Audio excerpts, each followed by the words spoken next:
Okay, good morning, everybody. I'd like to call today's Judicial and Public Safety Committee meeting to order. It is Thursday, May 14th. May I please have roll call? Ripe, Right here. Gums, Comes here. Linder, Linder here. Pepe, Williams, Williams present remote. Leonard, Leonard here. Molina, No present. Roth. You have a quorum? Okay, we have a quorum in the room, and we have a remote attendance request from Mr. Williams and Ms. Gums. Any opposition to allowing them to be here remotely, participate? Okay, thank you both for being here. I'll make a request consent for approval of minutes for April 16th, 2026. Madam Chair, Gripe moves for unanimous consent for approval of the minutes from April 16th, 2026. Okay, any opposition to have the minutes approved? Seeing that minutes are approved, we'll move straight into Merit Commission.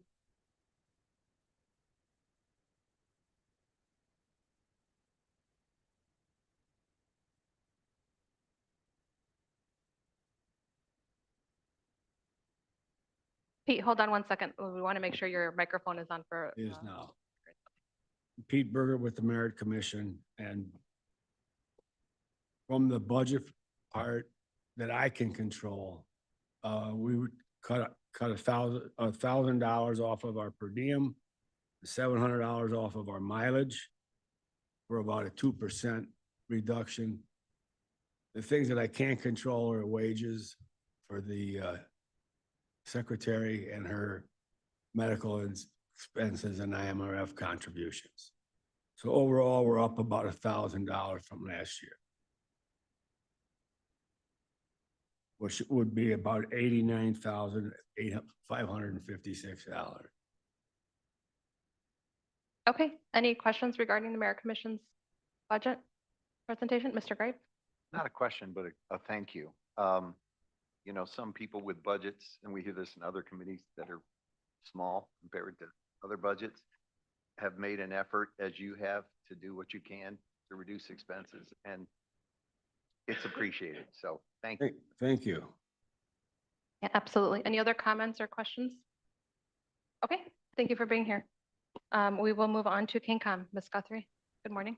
Good morning. Our monthly report is attached. I will keep that brief since I know we have a lot of presentations today and answer any questions anybody has. My priority remains on hiring. We did a testing this past month, and we have 4 that are in the background process and should move on to the psychological exam in a week. So any questions about the hiring process, I can answer that. Okay, any questions at this point for KingCom? Okay, Ms. Guthrie, why don't you go ahead and introduce that resolution? So I have a resolution for approving, we did an RFQ with, for temporary telecommunicator staffing. This is not new. This follows the emergency purchase affidavit that we did last year we are still using these temporary telecommunicator staffing services. So in order to follow the county procurement process, we did go through the RFQ process. And this is to award that to Get Rescue 911 and continue our services with them. Okay, may I have a motion and a second to discuss and potentially approve the resolution?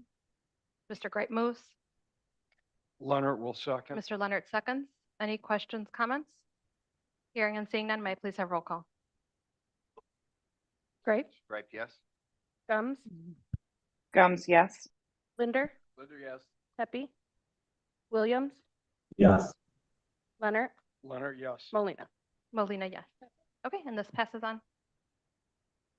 Okay, carry on. Thank you. All right, well, we will move on to my budget presentation then.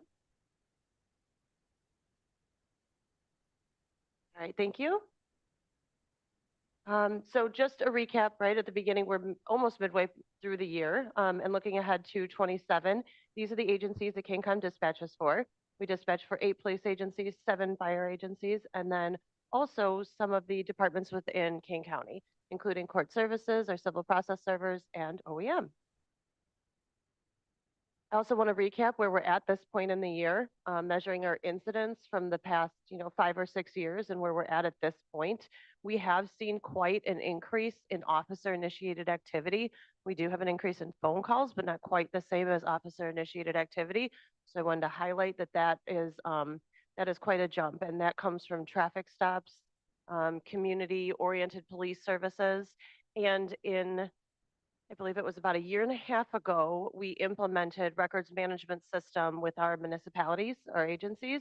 So some of the activity that they used to record independently on their own through their own system, they are now recording through our CAD system, into our mobile system, into their record system. So I believe some of that increase is related to a central housing of record keeping. Our organizational structure has not changed. This is still the same as FY26. We have our telecommunicators on all shifts, shift manager, our management team. Although there are vacancies that exist within the structure, this is the organizational structure. And then our revenue. So we are a special revenue agency within Kane County. The majority of our revenue comes from our subscriber fees. So you will see that budgeted there. There was a 5% increase on 27 for our subscriber fees. We also get money from our 911 surcharge revenue. And you've heard me discuss the importance of legislation, House Bill 4066 and Senate Bill, oh man, I think it's 2607. I don't want to quote it. We'll look back, but there is a House bill and there's a Senate bill, and we are asking for a $1 increase in our 911 surcharge, and that will definitely help us keep our subscriber fees as balanced or gradually increased as possible, as well as contribute to our revenue for our team, training, and technology support. Our investment income is noted, and yes, I do have a fund balance noted in there as well. I want to highlight that ETSB reimbursement with the $400,000. There are qualifying expenses within our KCOM budget that we can go back to our emergency systems telephone board for and get reimbursement. Things like headsets, employee certification, training, conferences. So we budget for it in our budget and we pay for it, and then we go back, we request reimbursement, and when I receive that revenue, that's the line item that it goes into. Microphone. Okay, pause. Ms. Gums, did you have a question? I just had a comment about the 911 surcharge legislation and remind everybody that our team, our lobbyist team is working on that. It is my understanding that it's going well. I know they met with the sponsor last night and I got a late text about that and confirmed with Ms. Guthrie what the ask was and et cetera, et cetera. But it's looking good. Okay, thank you. Okay. Thank you, which is great news. I appreciate all the hard work of our lobbyists and Ms. Gums on this revenue source for not just KCOM, but the 911 centers through Illinois. This is something we're all advocating for to support our operations and our team. Expenditures, our personnel is noted there. That's about 87% of our budget is personnel and the salaries of the team. Contractual did increase slightly. We pay some of our contractual items have gone up in the last year, specifically our link to the Motorola Starcom system. We pay a monthly fee, and that fee has increased. That's the connection from KCOM to the system, so we can continue to utilize that statewide system. That contract has gone up slightly. And then our transfer to other funds that is noted there, that is for our IT services that support KCOM. And there has been an increase in our fees just based on their fee study from what I understand for 27 as well. Our personnel budget noted there. All of our vacancies are budgeted within my submission for 27. So not just positions that we think we can fill, every position that we intend to fill for 27. So those are all noted within that budget. There is a slight increase. We do have some specialty pay and some stipends that are added in there as well. I do want to note that our collective bargaining agreement that was ratified in 23 does expire at the end of 26. So telecommunicators that are in our step scale, we have a 5-step scale, they are receiving their step increase. But those who are in the final step of that scale, that there's no increase budgeted for that because we will be going through the negotiations process. That as a final, we do have a 5.15% change. We're going to continue to identify opportunities to increase revenue, look at our expenses. We do have the funds to support this in terms of fund balance, which is not ideal, but we are continuing to work on this. And then just breaking it down there, like where some of these costs come from. I do this for them every year. It kind of helps us keep organized here. You will note in benefits, as you can see, some of the salary, there is an increase in wages, but total the benefits do have a 14% reduction. So there's that payroll expense. And then just the increases across the board if anybody has specific questions. And our budget comparison. Our budget comparison and how we've increased over the last years. I will note that that ETSB revenue line item and the expense item did not appear in my budget until last year. So last year, I think I budgeted $200,000 in the expense and the revenue. This year, I'm budgeting $400,000 in the expense and revenue, which would increase the budget as a whole. Any questions? Okay, any questions regarding the King budget, Mr. Grape? Thank you. Cash, could you go to 86, please, page 86?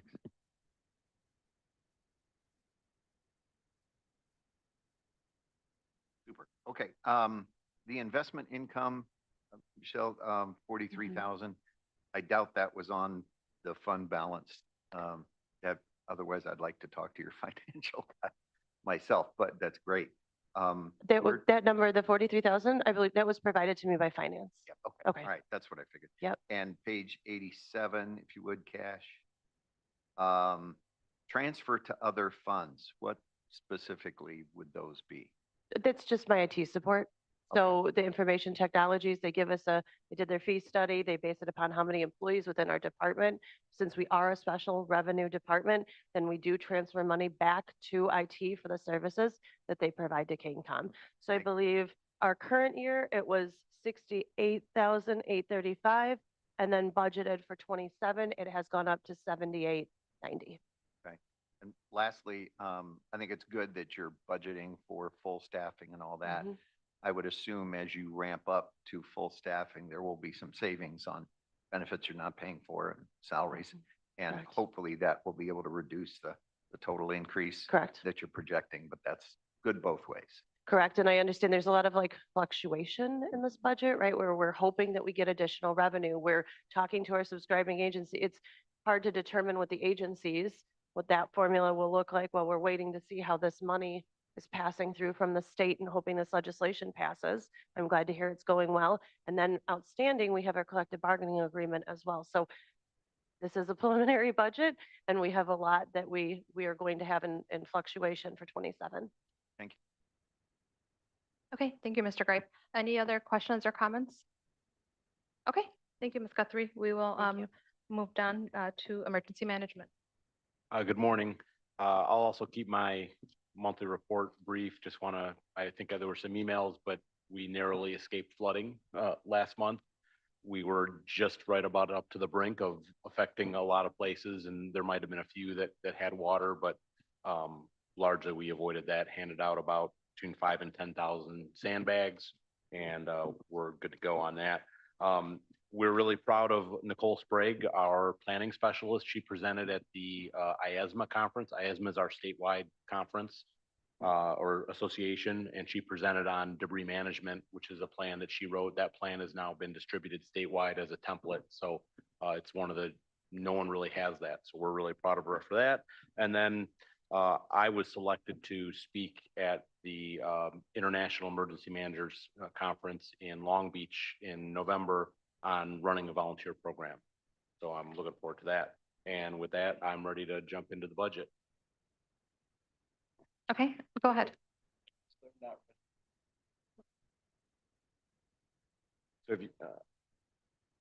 all right, so just big picture, we've, I think, made a lot of improvements in the office the past 2-3 years. And, all the important stats are going up with minimal staff increase. The new countywide initiatives the last couple of years, disaster hurricane, the joint emergency management system, which I'll talk a little bit more later. And the emergency response guide and training video, that's for all county staff, and that's emergency procedures in and around county buildings. So we're just about done with that, and that should be going out to county staff in the next, hopefully, month or two. And then one of the big ones coming up is we're going to try to do continuity of operations plan countywide, which will be a big lift. So our profile, we have 6 full-time staff, including myself, 78 volunteers. That's up 18 this year. We just started in April, a search and rescue volunteer academy of 18 people. Our fleet is unchanged, 11 vehicles and 10 trailers. And again, no increase in staffing this year or in 27. And as I said at the county board the other day, our calls continue to go up. We're providing more and more services to the sheriff's office and local police and fire departments. And that's good to see. Again, volunteer program growth. I arrived in 23. It was at the low point, and we've gone from 38 on up to 78 right now. And that's in the middle of that. We always lose some year to year as people move on and they change jobs and things like that. But we're really happy with where we are there. And of course, the volunteer hours continue to go up. We're at just over 14,000 hours in 2025. That's a value of about $500,000. No, that's not my hourly rate. That's a independent sector study that they do at about, they say about $35 an hour for volunteer time, and that's an Illinois number. So our mission, I'm going to go through these fairly quickly, but basically every county in Illinois has to have an emergency management agency, and we are responsible for emergency management in the unincorporated areas of the county, as well as the municipalities that don't have an established emergency management program, which is the smaller of them. There's 11 of those. And then we're also required to support the 14 established ESDAs. So basically the river communities from Montgomery on up through Carpentersville, all of them have emergency management programs. They do that by ordinance. They're not required to, but they have taken that step. So we support them as best as we can. These are just all the plans and things that we have to do year to year or periodically. Won't go through them all. This is the county code that says what we're supposed to do. Basically, we perform emergency service and disaster functions, as well as perform mutual aid as needed. This is the specific functions. A lot of this is volunteer. The bold items are the things that we do a lot of: traffic and crowd control, search and rescue, severe weather spotting. The lined out ones are things that have changed. We don't really do those anymore. And sometime when there's some time, we'll maybe go back and clean that up a little bit. But for now, we don't have an airboat anymore, and we don't do radiological monitoring. So that's our org chart. As you can see, we rely a lot on volunteers. The black boxes represent volunteer individuals, and most of those are leadership positions. We are, we have a lot of field response and things, but we rely on them a lot for administrative and leadership roles. And so those people are performing leadership and administrative functions like taking care of vehicles, the communications team, search and rescue, safety and medical, and then the volunteer training is a huge lift that they put in a ton of hours every year conducting volunteer training.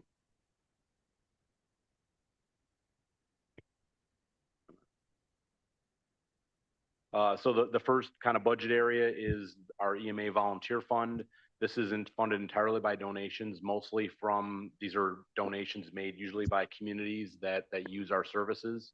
And some of them is a $500 donation.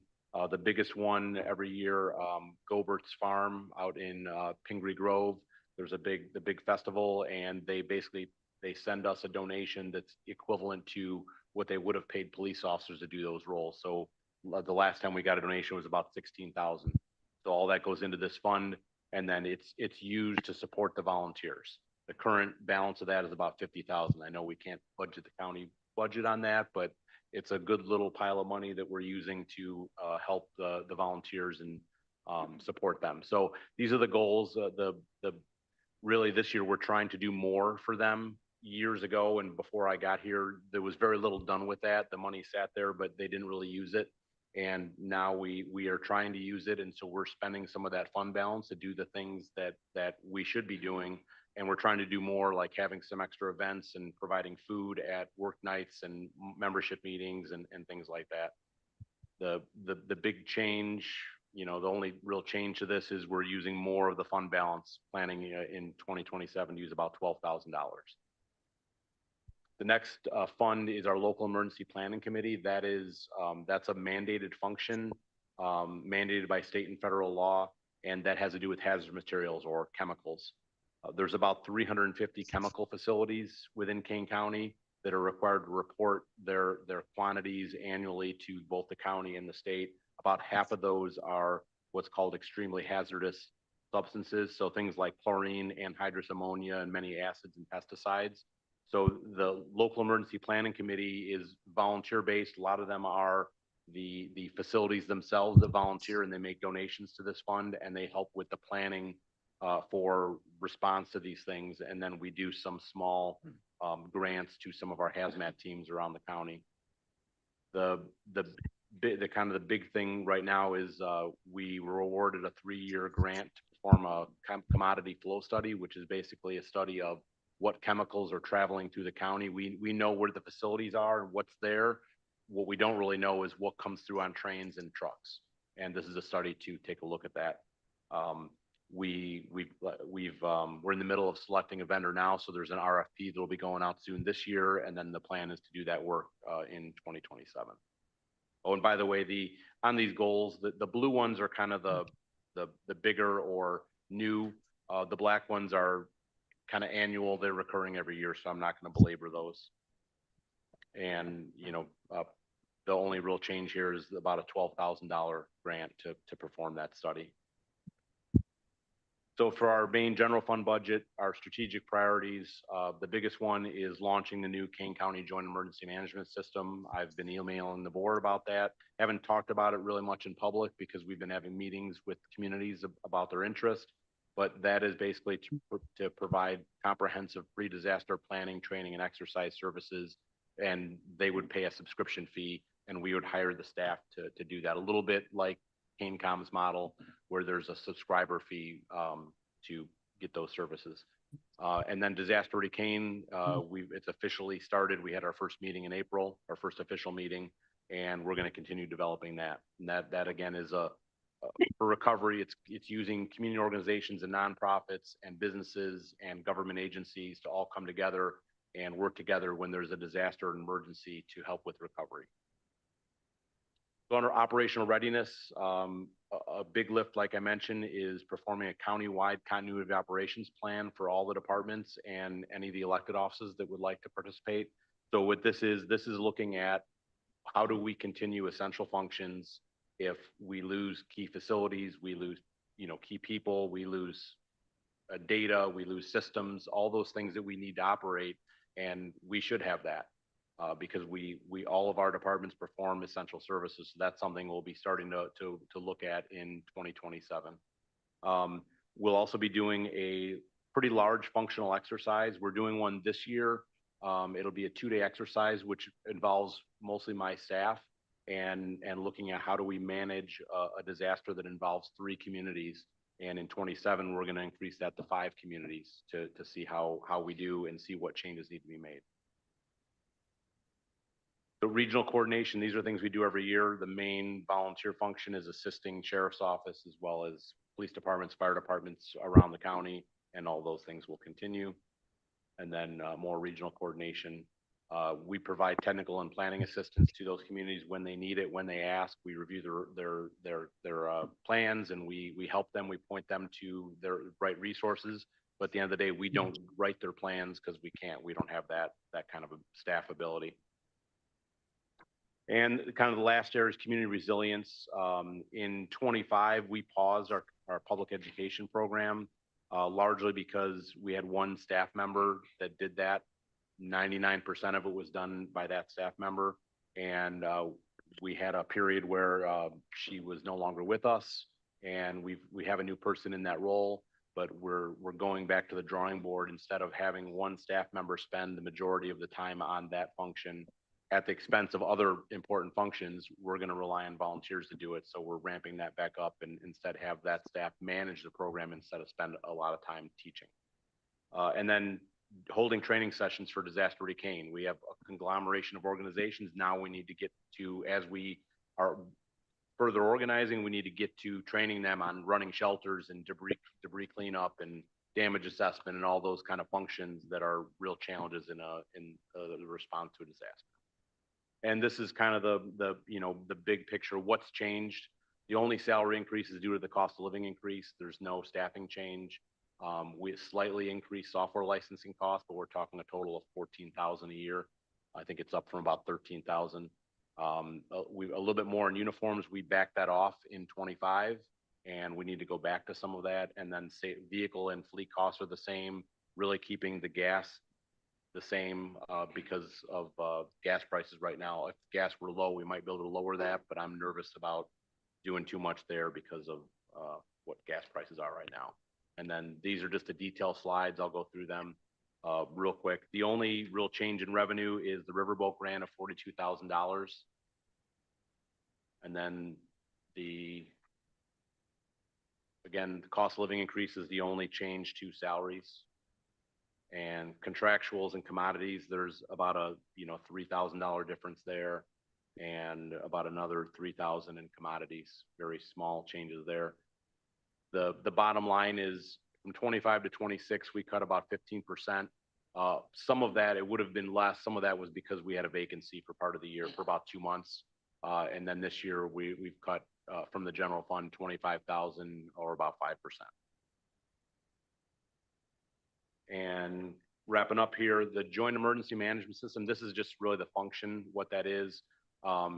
It's a subscription program, and it's we'd be the first county in the state to do this. It's done in some other parts of the country, in California a little bit, but it's not in the budget right now because we don't have enough detail to do that. So I anticipate if we do get enough interest, and right now it's trending in that direction, that we would come to the board with a budget amendment maybe this fall. So, but if we do, that would come with revenue and expenses matching. So that's where we are there. And just some things that aren't in the budget that we need, but we can get by without these things for now, but things we really need to look at in the next year or two is we don't have any collaboration, project management, file software. We don't have Teams or something like that. And it's becoming very apparent that that's a challenge for us.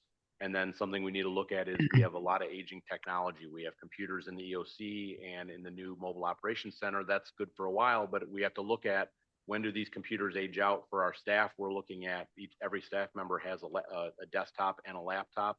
When it's time to replace those, we're looking at just replacing laptops and going with docking stations, and hopefully not replacing 2 computers per person.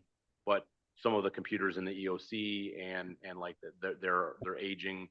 We have iPads in the vehicles that function like a mobile data terminal for dispatch.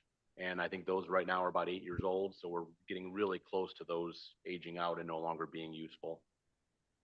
And then just long-term strategic needs. Our portable radios will be sunsetting in 2030. After that, the manufacturer will no longer support them. So it's something we'll need to look at some point. They're rather expensive. The last, Motorola radios, if we go with Motorola, they're about $8,000 a piece. I have about 45 or 50 of them. So do the math, that's a good chunk of change, and we're obviously small. We don't have that many compared to the other departments. Our office we have limited office space. Our EOC is small, and the biggest challenge, we have no conference room. So when we meet as a group, we meet in the EOC, but we have staff that works there. So they put earbuds in so they don't get interrupted. And it's just, that's something needs to look at. I realize that's not a short-term thing, but those are things that we need to look at down the line. And then 3 areas that are functions that are not currently being done that I think should be done or should be discussed. Hazard mitigation recovery, really no one is doing anything with that. We have a hazard mitigation plan, and I know environmental does some grants to do some hazard mitigation, but we're not looking overall at the county. Their environmental looks mostly at flooding. We need to look at really a true hazard mitigation. How can we reduce the risk to the community for various things? One of the ones that bothers me a lot is hazard materials. We should be doing some type of compliance, like making visits and making sure that they're not in an enforcement kind of way, but kind of a collaboration to have them doing things the right way and make sure that they're storing things safely. Because I don't want to have a release and have somebody be killed and then have questions of, aren't you going out and checking those? We just don't have people to do it. And then training, exercise and technology are things that we just struggle with. We have a bunch of things tied up in one person and it's a lot to do. So things that down the line, I think we need to talk about, but possibly adding people in to do some of those things. And that's all I have unless there's questions. Okay, thank you, Scott. Any questions for emergency management budget or comments? Okay, thank you. All right. We will move on to Sheriff and Adult Corrections. I see Under Sheriff Johnson here. Good morning. Yes, good morning, good morning. So our monthly reports are on file, so I'm going to go through this a little bit quicker because I know probably ours are going to have the most questions. So I have behind me individuals because I want this to be a little bit different as a team session and environment. So I have our corrections, public safety, including myself and chief behind me. I also have EHM and civil. I also have our CFO too and court security. So with questions, I have our team surrounding us too. So with that in mind, I have two resolutions. If we are able to, please let me know. Yeah, let's go ahead and introduce those first. All right, our first resolution is approving King County SWAT Team, IGA or Intergovernmental Agreement of Tactical Emergency Medical Support Services with Pingree Grove Fire Department, and we can explain that if needed with Chief Wolf. Okay, may I have a motion to discuss and potentially approve the resolution? Right. Mr. Linder moves, Mr. Greif seconds. Okay, And our second one well, would, hold on one second, sorry. Under Sheriff. Any questions regarding this resolution? Comments? Okay, may I please have roll call? Grape, Gripe, yes? Gums, Gums, yes. Linder, Yes. Tepe, Williams, Williams, yes. Leonard, Leonard, yes. Molina. Molina, yes. Okay, and that passes. Okay. sorry, Second. I'm super excited I about know, my let's do it. presentation, you guys. All right, second resolution is authorizing fiscal year 2026 budget adjustment for fiscal year 2025 forensic lab expenses as approved by the ad hoc opioid settlement fund committee. Okay, may I have a motion and a second to discuss and potentially approve the resolution? Gripe moves? Mr. Greif moves, Mr. Leonard seconds. Okay, any questions or comments? Mr. Tepe? This is increasing the budget by how much? This was previously moving incurred funds from fiscal year 2025. We just did this. It was not increasing it. It was already incurred from that. So it was not increasing anything. It was just moving from fiscal year 2025 to 2026. We're just, We are just moving moving from one one bucket. to the other. Yep, not Okay. increasing. thank you. And Under Sheriff Johnson, just because of that issue, I know the forensics lab is being funded basically out of the opioid ad hoc committee settlement money. Has there been any discussion with finance to kind of figure out how to put this in that budget so that there doesn't have to be these transfers? Because this is these I'm sure your CFO appreciates having to keep track of this, but have you had those conversations or is that even possible? I see Miss Brady is getting up, so I'm not sure if that's even possible because of that settlement fund. I think with the setup of the ad hoc committee, those structures weren't put into place when the committee was formed. And so that's why you're having those budget transfers separate after the project's already decided upon. But that's certainly a discussion that we could work with committee and the sheriff's office on. and Okay, finance. thank you. Any other questions or comments? Mr. Greif? Just a point of information, these microphones, you have to stick them right at your face with our friends on the machinery. It's, make sure you do that. Thank you, Mr. Greif. Any other questions regarding the resolution? Any comments? Okay, may I please have roll call? Right? Gripe, yes? Gums, Gums, yes. Linder, Yes. Tepe, Williams, Williams, yes. Leonard, Leonard, yes. Molina. Molina, yes. Okay, and this passes on as well. Okay, Under Sheriff. All right, the moment you have all been waiting for. I don't have fireworks or anything. All right, for our presentation, I'm going to pass this around. Also, I just didn't want to interrupt there too. And for all those, for the board members listening, we're going to try to get all these budget presentations on the website. So if you did have your budget presentation, if you gave it to Cash today, please forward it over to Savannah so that our the rest of the board members can have access to it after the meeting. All right, I will just start too, because some of the first couple are just basic. So fiscal year 2026 budget review, also happens to be just our introduction. So what we stand for, Kane County, it continues to play a crucial and central role in ensuring public safety. Of course, that's what we are. We have three facets. So court security, corrections, and public safety. As our county evolves, because we continuously talk about population and moving forward, so do the demands on our agency. So each and every time with unfunded mandates and everything that keeps compiling on it, we make sustained resources essential to effective services. That's exactly what we're working on. So this fiscal year 2027, we want to make sure, again, accountability, transparency is right in front of us. And that's exactly what we're doing right here. So this proposal identifies the investments necessary to not only support our workforce, but modernize equipment and enhance technology. Because again, as we do unfunded mandates with body cams, everything else moving forward, those demands also are going through with our community of what they expect and what we move forward with. Our request reflects a commitment to fiscal responsibility, transparency, and the safety of Kane County residents, because they also expect that. We value our ongoing partnership with everyone in the room and also our community in general. So we recognize these emerging challenges and we want to work directly with that to maintain that. So with that being said, here's our public safety. We know our missions, that's what we just went over, but I wanted to give a broader picture of just some operational measures.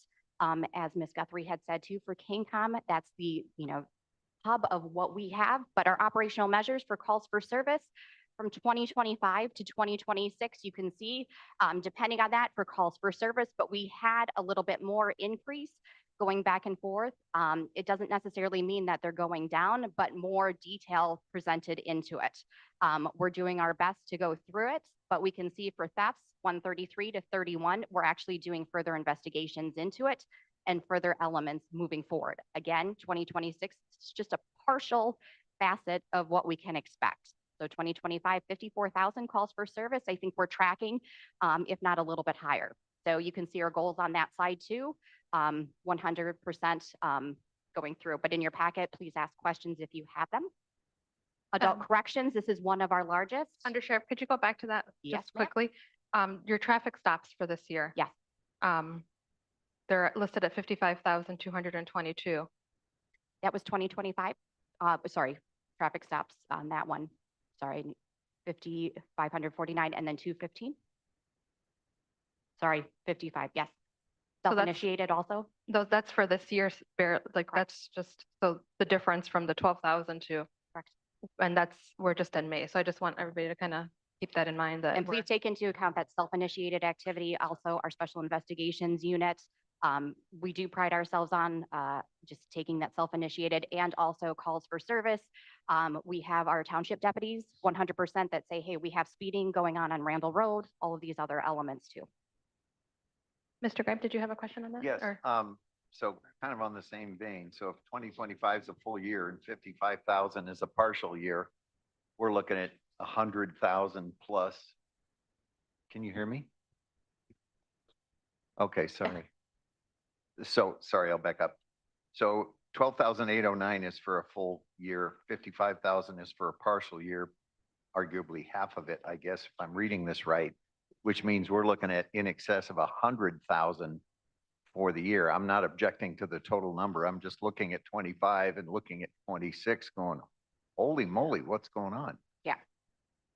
And we will double check too, but we're working on NIBRs also with the new tallies for it. They might also take into traffic crashes also with that tally.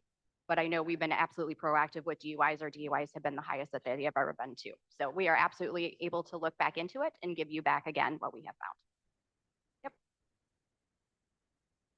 Okay, any other questions on this one? Okay, carry on, please. Yep.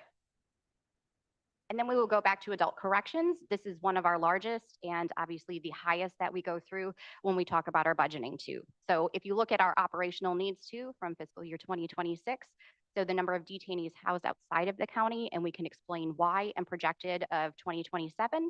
And going through for that, we maintain safety and security of the Kane County Adult Justice Center, of course, ensure compliance with federal, state, and pretrial fairness and safety act training, and maintain positive relationships with general public regarding corrections. We want to make sure that we're transparent moving forward, but we also have to maintain those standards that were detailed by not only federal and state, but ensure accurate recording of key performance measures. As we've seen beforehand with COVID, we actually decreased our population. And now we're seeing it on the increase again, with not only EHM, which I have Sergeant Schwab here, but also just on our entire population so far. Year to date, 2026 number of detainees in our facility is now 519. I think it has increased, and electrical monitoring also. So you have to take into account both of those numbers too. But our goals remain the same: knowledgeable safety and emergency plans per facility, continued reduction of recidivism, which we're trying to maintain a little bit differently with our Pretrial Fairness Act, house IDOC detainees based on that new element of it selected by our facility to complete the last 6 to 12 months, which we're still working with IDOC to get, ensure effectiveness of policies and procedures with our Lexipol policies, safety and movements in custody individuals, maintain technically trained staff, which is hard because we have recruitment and retention we're still working with. Because again, you hear us talk about it's a lateral game that we're having, but it's again, you're competing with Lake County, Will County, all these other counties that maintain maybe $140,000 of work for a 12-hour shift that may be appealing to somebody else, and they'll switch over because they don't want an 8-hour shift with us back and forth. And we're keeping a monthly total of each measure to ensure accuracy going forward. So those are some of our goals that we still maintain while also keeping a standard that we're working on, along with all the mandates that we have and people moving back and forth. Let's pause at this one. I think I have some questions. Mr. Roth? Yes, Roth here. Last year at some of the meetings, the comment was made that the Safety Act was causing the population to go up. Is that still true, or is it? Yeah, I also do have our commander there that can also say with that, but we are seeing an increase also moving ahead. With that, again, you can see in our facility 519, and that's just halfway through.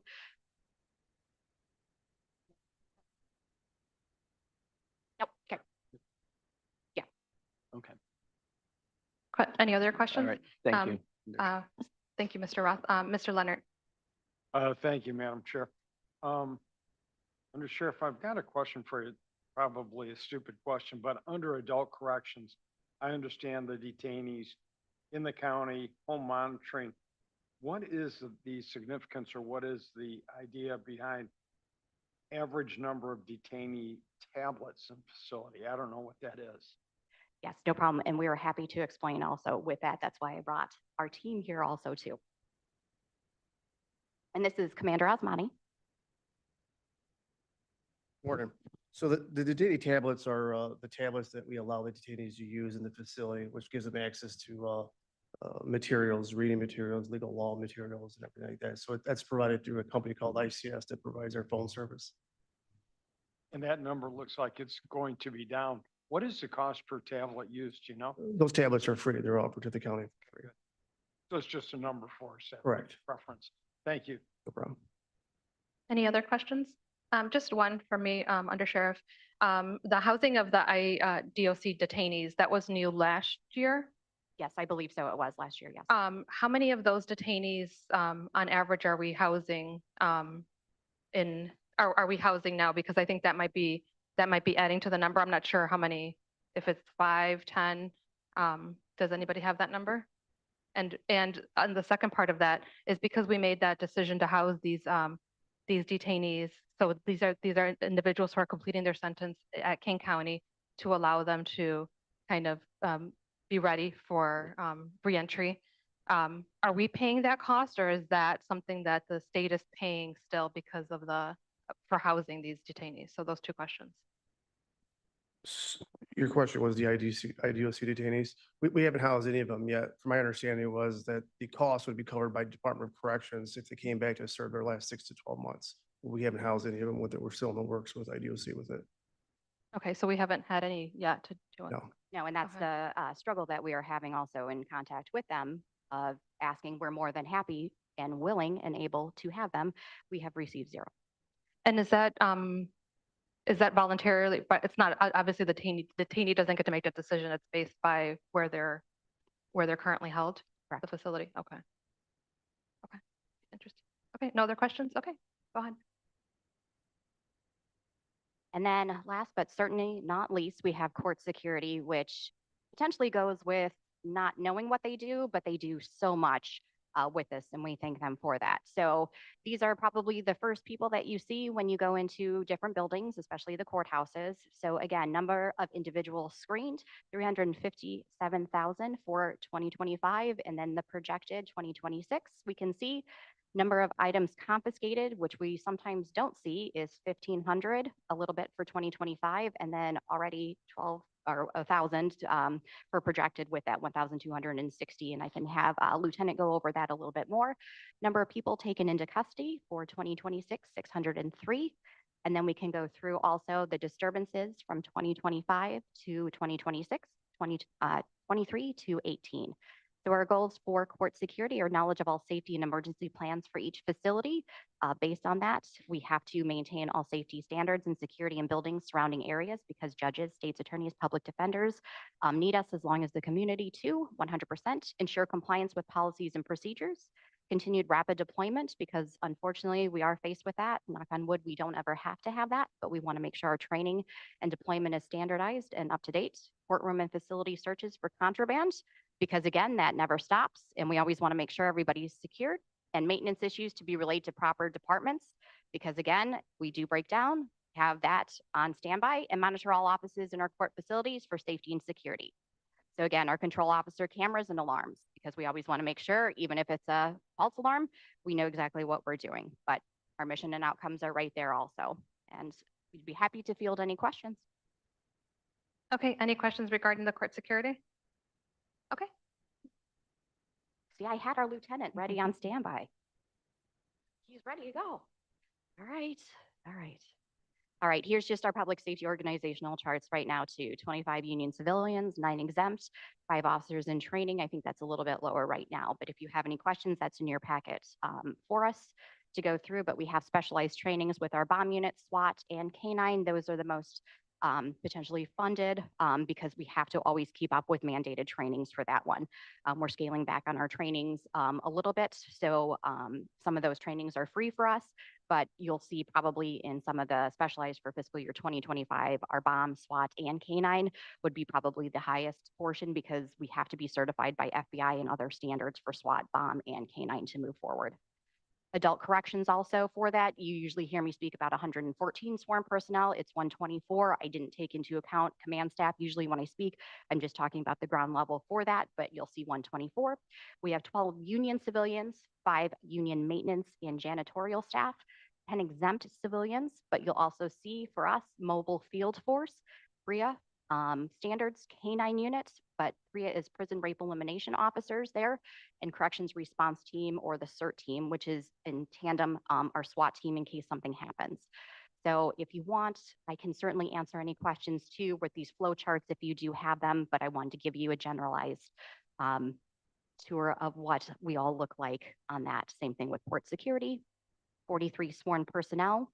And then we have firearms instructor, honor guard, 2 civilians, grant-based only, and 2 exempt social workers, which are mandated by the state and Illinois Training and Standards Board.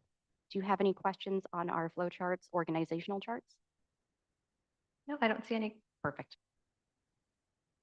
All right, for our Kane County Sheriff's Office financials, we enter into fiscal year 2027 with 6 collective bargaining agreements, 4 of which have already expired. So out of those 4, we have 3 that are actually in continuous negotiations. We're entering into one, which would be the maintenance one, but we're just waiting on it. So right now we have correction officers that are working on it, civilians that are working on it, and right now too, our court security sergeants that are working. So again, we're going back and forth. These agreements play a vital role. We all know that, but ours is probably the largest with 6 collective bargaining agreements with that moving forward.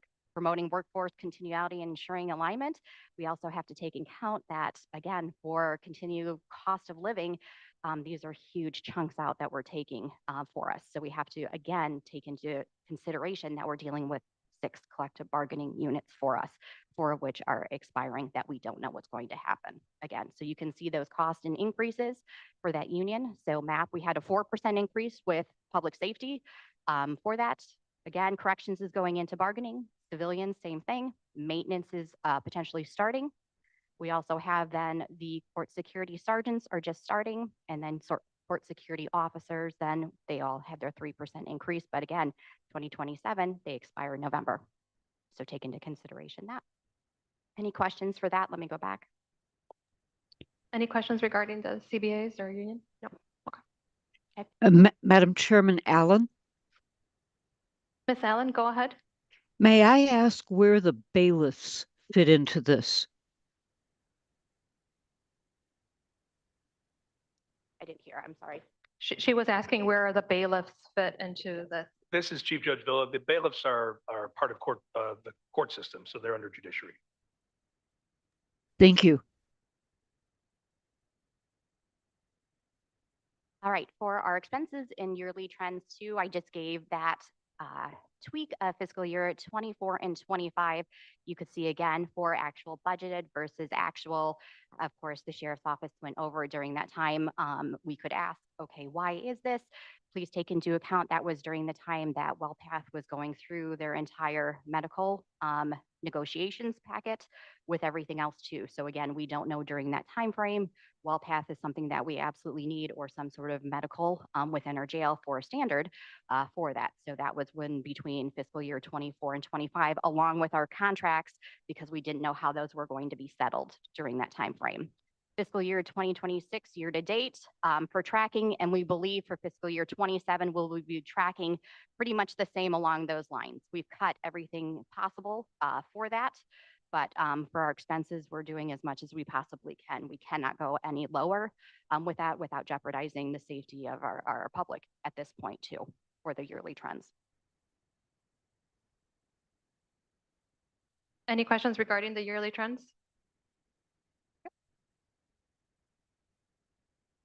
Public safety expenses review, we've just broken everything down also with that. You can see pretty much right in the middle section for amended budget for 2026 for that. And I can have Ms. Dominguez also for our CFO explain a little bit for the questions that might be incurred for that. But pretty much 1 million has been provided back. But again, in cutting anything for that, it would be for the expenses, there's nothing else moving forward. Same thing with 2027 going through. So I'm looking at anything else for fuel, just like Mr. Bezecki had said, we're looking at that for fuel costs, all of that. Training, we've actually scaled back as much as we could to for that. Extraditions also, we're trying to look as what we can for that. Extradition costs, we believe that might be even higher than what it is. And we're trying to look at different elements to make that work. But that has seen an increase beyond what we have prepared for also. And I wanted to be as transparent as possible in that, in trying to allocate what we can moving forward. Questions, Mr. Grape? Yes, thank you. Just on the extraditions. So this is, let's say, another state or municipality. Somebody's asking us to transfer a prisoner to them, right? Do they reimburse us if it's their request to us? And I will have actually, and that's why I wanted to bring Sergeant Schwab in that too, because he's in charge of that. So I wanted him to actually go through why that is, because it's in partnership with the state's attorney's office. Sir, if you can just go ahead and get to that mic so that it can be recorded.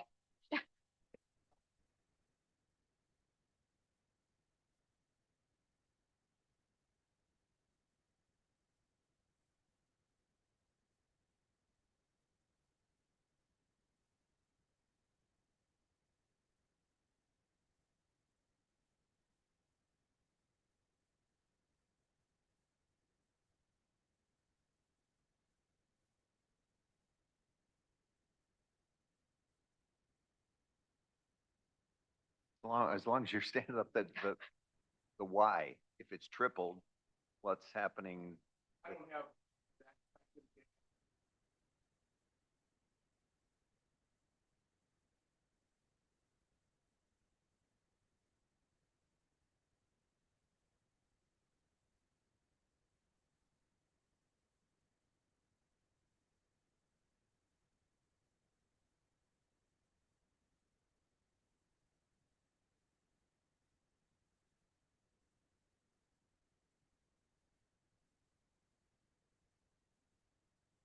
See, I didn't need it anyway. So that increase of released subjects it just leads to more people fleeing and then getting caught in other states.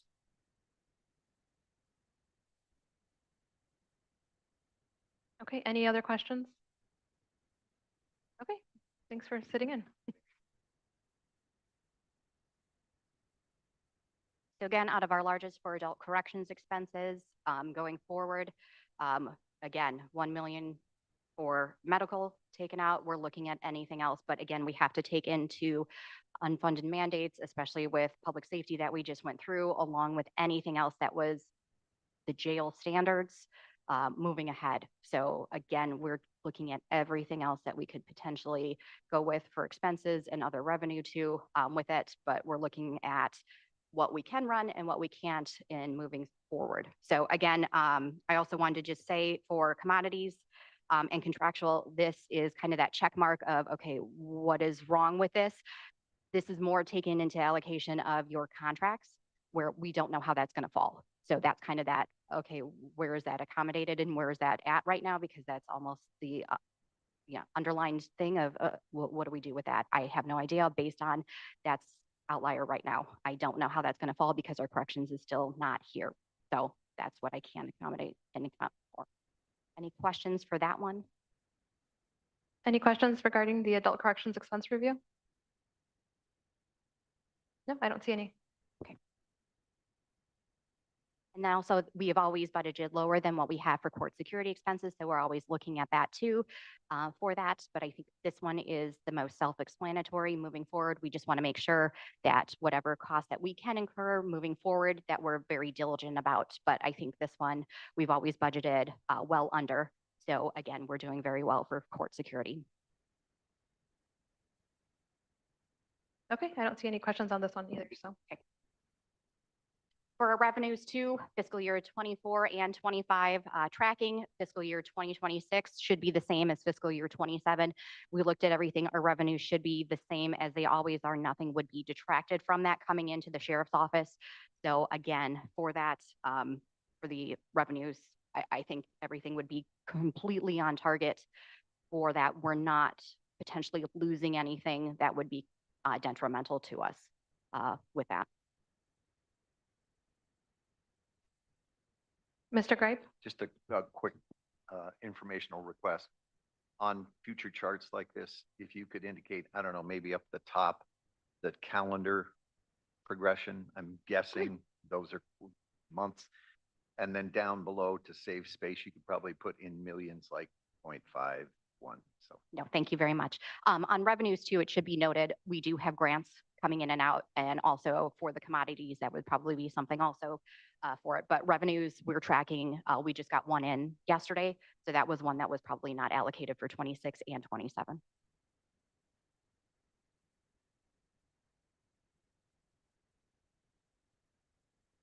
All right, for our fiscal year 27 highlights, corrections, like we said, corrections, civilian, and maintenance still has not started, and court security is still kind of in infancy stages.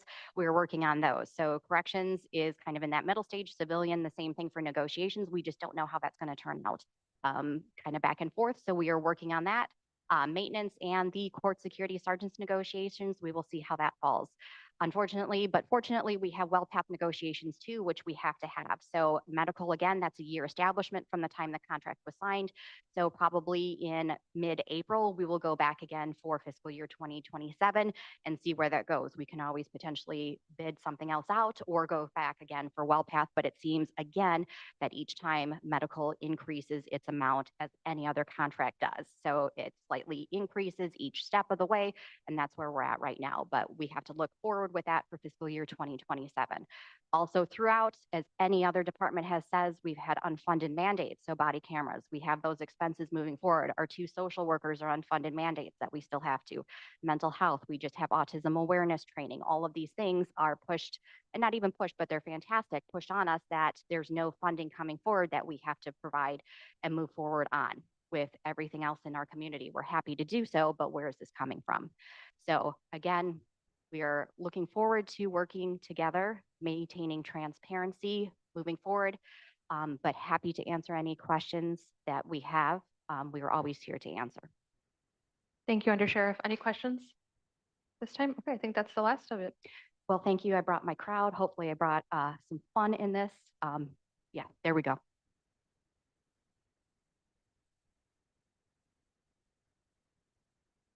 Okay, next on the agenda is our coroner, Dr. Silva.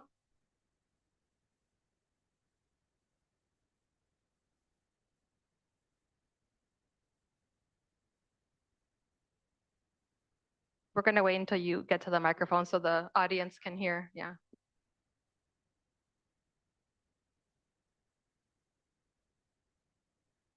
Can you hear me? Okay, good morning, everyone. There's some sort of saying about the person who represents himself in court has a fool for a client. And I've delved into this budget and I've done it all myself with a lot of help from finance, but I'm trying to understand, this is my first time doing it by myself. So I would prefer no questions. Thank you very much. It's a joke, just a joke. And so my total reduction would have been $86,817. Before I go into that, and I'm doing foolish things already, my report is on file, and which is the button? Okay, my report is on file. These are things that you have hopefully learned. I've done a good enough job to show you how this is all read. So I do want to give a trigger warning for anybody who may be listening online. We have lots of families who have been affected by motorcycle deaths, so this would be a good time to step away. I do understand that we've been talking about motorcycle deaths recently, and I can talk about this a little more next month, but I did want to make you aware that in 2025, we did have 5 motorcycle deaths, and in 2026, we already have 4. So when we're looking at there being an uptick in numbers, I can definitely relate to that. In 2026, our 4 motorcycle fatalities are all young men in their 20s. Regarding veteran deaths, I also have information that I can provide you with next time. I know this has been important information for you in the past. Our total deaths in 2024 were 3,630. In 25, we had 3,754. And to date, we have 2,020. In 2026, we have 1,403. Some of this is our organizational chart, which includes about 24 positions. One of them is a morgue tech grant. One of is a morgue tech who is very, very instrumental in our autopsies. And Mr. Tepe has just volunteered to do our autopsies. But she's been very instrumental and she is grant funded. So we're very happy to have her. So this is our organizational chart. Some of these other things will hopefully be redundant to you, but I never know who's going to come back and look at our presentation. So I try to include information as to what we do and why we do it and what's state mandated as much as possible to remind our constituency of the responsibility of the coroner's office. So I would just remind you that we have 5 manners of death. And who we are, we work in extreme conditions, weather extremities, boarding situations, and definitely high stress. At times, there could be more than one fatality in one incident. We've been in the news a lot lately, and that is definitely strenuous. Of course, for our number one priority, who are the families, but also my priority is ensuring safety for my staff and their life-work balance as well. So this is information that you already hopefully understand. And I'm going to move into the numbers. So like I said, we did reduce our budget by $86,817. I will let you know that I am about $1,300 off from the amount that finance has in my number, but I think we can figure that out. It's so low after having worked a $1.7 million budget to start off with. So these are our numbers regarding toxicology. Our major expenses are toxicology, autopsies, of course, salaries and overtime. And so this is where we have been. We budgeted $122,000. We fully expect to be on budget this year. and we can absorb if we go over. So I may be coming back with for a resolution to move some money, but we feel that we can fully absorb it. So this is some information about autopsies. I do want to remind you that on average, it's about each autopsy is $1,750, and toxicology can be anywhere between 200 to possibly $600 on average, depending on what is needed by the forensic pathologist. And of course, all of those costs are going up. So regarding autopsies, these are our 5-year trends, and we fully expect to be on budget for 2026. Again, if we have to go over, we can absorb that cost. Salaries and wages, same thing. I have budgeted 1,011,148 for salaries in 2027. And again, I have no crystal ball, none of us do, but we are trying to ensure that we cover all of these mandates, and that we're able to absorb any costs. With some things we're hoping that we over budgeted for, and that we're going to be able to move money around. So our overtime dollars are higher because I have 5 full-time deputies. One of the biggest challenges, again, as I've mentioned before, is training individuals to do the type of work that we do, and especially for them to walk that fine line between caring compassion with families, but also objectivity. So we fully expect to be on budget as well for our overtime expenditures. Regarding challenges, we have not been able to overcome a lot of the challenges, but some we have. One of the things that we've done is installed cameras. When I came into the coroner's office, I noticed that we had areas where we store controlled substances, and there's no camera on that. And I like to use myself as an example. I can never say that I will never develop, that I will never be challenged by the medical condition of having a dependency on a chemical. A lot of us have been prescribed medication and then have become dependent. I hope not, but having a camera in places where we have controlled substances is very important for the protection of our staff. We have to, it is just responsible practice. We also have chemicals that we use for autopsies that could be noxious to individuals and could be used for nefarious situations. And I don't think anybody in our King County staff would do that. But again, it's for the protection of our staff. Not only that, but we also deal with high stress situations, and families react, rightly so, in very various ways. So when somebody rightly so is angry that they've lost their loved one, we have had incidents where families do come to the coroner's office, and I have to ensure the safety of my staff. One of the things that we have done, I'm happy to report, I recognized when I came in as a coroner that it was taking us too long to close our cases.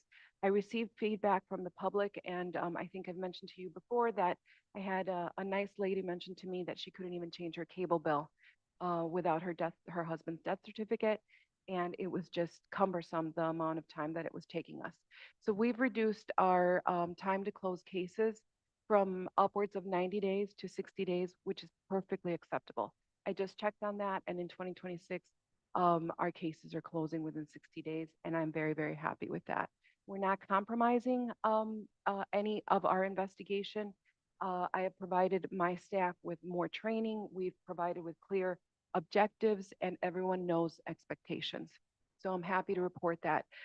Staff turnover, it is still a challenge because our starting wage is $20 an hour, and we're looking at how can we make some of these changes, because we also work long hours, 12-hour shifts.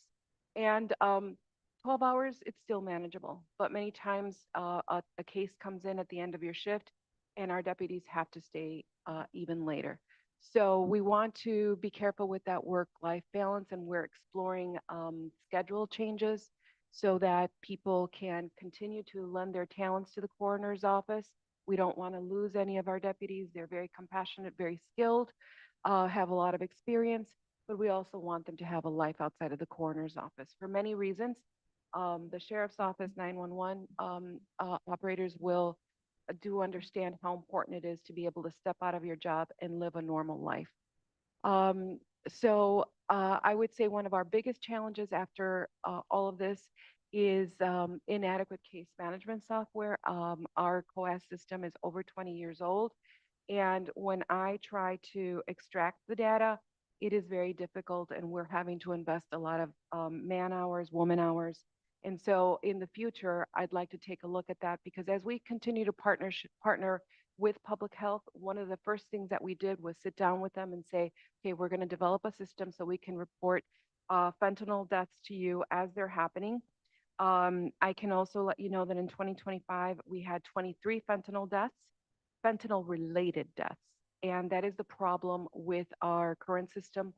Um, uh, Toxicity, intoxication, and use all mean different things. And we have to be able to query the system we have to stay one step ahead of it in order for our numbers to be accurate.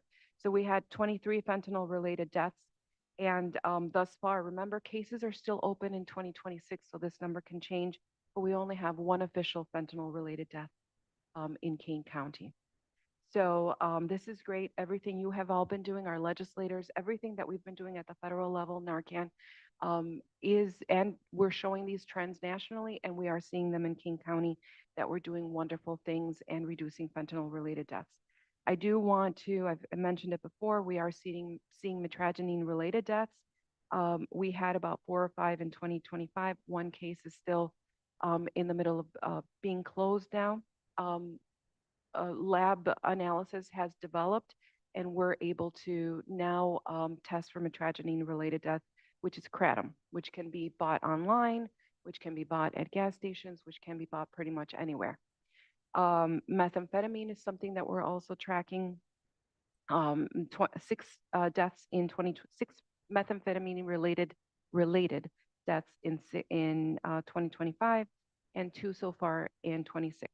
What related means is that it's not necessarily the primary cause of death, but it has been implicated in the death. And we are also tracking, from a past public health meeting, I understand that there's been some talk with public health regarding buprenorphine related deaths. We had 6 deaths in 2025 that were that buprenorphine, I'm not going to be able to say that, was in the system, but it is not a cause of death. And that's important because it can be toxic in certain circumstances, especially when combined with other medication. So they were not the cause of death, but they were in the system. And we've also had 0 in 2026. So this is all very important information that I'm able to provide to you with our investing time into our data mining. And so now back to the numbers. We have been able to reduce our budget by 5%. Our CBA expires in November 30th. And of course, the new CBA will impact the 27 budget. Again, salaries and contractual expenses for statutory mandates, autopsy, toxicology, make up 95% of our general fund expenses. Thank you. Okay, any questions for our coroner? Mr. Roth? Mr. Ron, Dr. Sum, I actually have 2. Can we go back to the chart you were showing autopsies? Because it seemed to drop over the last year to the prior years. Yeah, see, there's a big drop from 25 to 26. Well, 26 we're going through, so maybe not. Yeah, well, we're That's year to hoping, date. we're being very judicious, again, with the autopsies that we do. We have extensive review of medical records, and that's something that I'm very much on top of personally. So we hope to keep those costs down, but that's where we're at in 2026. We do expect to get to that number, but if you remember, we had to make an 8% cut for for 26. Right. So that's why that's that. And you really don't have control of that anyway, because you don't control the deaths and you can control the decision, but legally you can't cut corners. Yes, it has to be a very objective decision, not Right. minding dollars and cents. So you're Yeah. right. We do not have absolutely any control over that. Okay, and then the second question was regarding your case management software. Do you currently have a project? Are you looking? Have you identified potential? Yes, so we are currently looking at different softwares, and the one that we're very interested in has a 5-year cost of about $300,000. But it has all the bells and whistles where you call me and ask me what's going on in St. Charles. Here you go. This is what's going on in St. Charles. And we try to do that anyway as we present our reports to Judicial and Public Safety, but it would just make it so much easier so that then we can invest less time in the administrative things and And more. just push a button and get the Yes. questions. Yeah. So that's one of our bells Okay. and whistles. Okay. And so it's very important also to keep track of all of this data so we can work with public health and all of these entities. We also have a very strong relationship. I'm told by my office that they feel that our relationship with our community partners is stronger now. Okay. So when they come to us, that we can assess veterans to our veterans groups, substance use to our other communities. So yes, I feel it's very important, and we're looking at that. Okay. And just to clarify, that 300,000 was over 5 years or per year? It's over 5 years. Okay. There's thank an you. upfront initial cost, and Right, then of there's course. once we get over that hump, what we're looking at is a more, I don't have that number, I can get it Right, for you, no. but it's a more easier to swallow number that we can absorb. But in the long term, you'll get better answers quicker and therefore save payroll. Better answers quicker, and it will also, my hope is that it'll save time on personnel. So my deputies, it is more user-friendly, more intuitive. So then my deputies are freed up more, and maybe that could save us. There's a lot I don't want, All right. but yeah, Okay. Thank you very much. you're welcome. Okay. Thank you for the question. Thank you, Mr. Roth. Ms. Gums, I see your hand is raised. Thank you. Just to the point there, I would ask everyone in this committee just to be mindful. I know you're all very well aware of it, but I would encourage maybe more participation so that we can put some of these real cost projects in writing and ask our state legislators for some directed funding and then navigate through that process. I know you all do a fantastic job of asking for federal dollars and dollars outside of my brain, but I would like going forward to maybe do that because they've asked us for that. So anybody who has any questions about that, feel free to reach out, but I think it's something we should participate in a little bit more. Thank you. Thank you, Board Member Gums. I think that's an excellent point, and you're right on target. We have applied and we have talked to some of our state legislators to make them aware that this is a big need. With everything that's going on in King County, I'm just happy that they're listening to us and keeping us in mind. But I think if we have that support from board members, and I know that emergency management also has software needs, it is very, very important to be able to provide our folks, our staff, the tools that they need to do their job. Thank you for that. Indeed, thank you. Thank you, Ms. Gums. Yeah, I think it's probably a side project. I'm not sure who wants to take it on, but whenever we do get approached by any legislatures, whether it's the federal government or state government, they always ask what does King County need? And we always say, well, we need more money.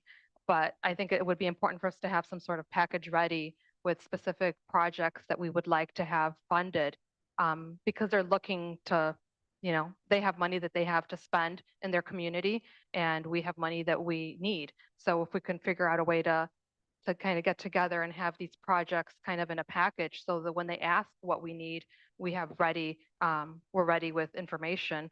When we were down in DC, we had the Nest project that we were, passing around because we had that packet ready on, ways to try to fund Nest. So hopefully we can work on something next year, within the next year to have that ready. Okay, I don't want to belabor this, so I'll talk to you about other things afterwards. Okay, anything else for our corner? Okay, thank you. We will move on to judiciary and courts. Good morning, everyone. Just a few updates from judiciary. Our long embarrassing nightmare of not being able to select an associate. We had 3 runoff ballots, believe it or not. I was decided I should send us all to therapy, maybe. It has resulted in the selection of Vince Coyle. He's a former assistant state's attorney from the civil division, currently at the civil division. He'll be starting June 1st, so we're excited to be at full capacity. We're going to have a new circuit judge probably in the next month or so. If you don't know, Judge Susan Clancy Bowles is retiring. She gave her retirement effective date July 31st. I will be taking over her court call. So I'm very happy to not be doing all this administrative stuff every day. I can go back to be a real judge and talk to lawyers for the foreseeable future. That'll be fun. That starts July 1st. There are 3 benches that you've heard me talk about in the courthouse that are security problems and physical problems just for operating on them with technology and such. We had the money operations for that, the money available for that, approved by exec committee last week. The contract is out for bid. Currently, we're expecting like next week or end of this week, 25th, I guess, for any responses. And then we should start in June. So we're excited about that happening. 3 things there are a couple other things we had recently. We celebrated a very successful law day this year. I don't know if anybody of you were able to attend that. I thought it was very well attended this year. We gave out our inaugural Law Day Spirit Award to attorney Julie Sabulskis, who embodies everything that Law Day is about. I personally had the opportunity to testify before the Senate and House Appropriations Committee. I think I forecasted I was going to do that. The 2 topics I talked about were interpreter costs and mental health costs. They were both very well received by the legislature. I don't really know what they're going to do. Judiciary's budget, despite being the 3rd branch of government, is less than 1% of the entire state budget. So I don't know what they will do, but the Chief Justice, who testified alongside me, thought that presentation went well, and maybe there'll be some recognition when they have their backroom talks about those 2 topics. Something can move forward. We'll be hopeful. We also had a really successful drug court graduation. If any of you attended, thank you for doing so.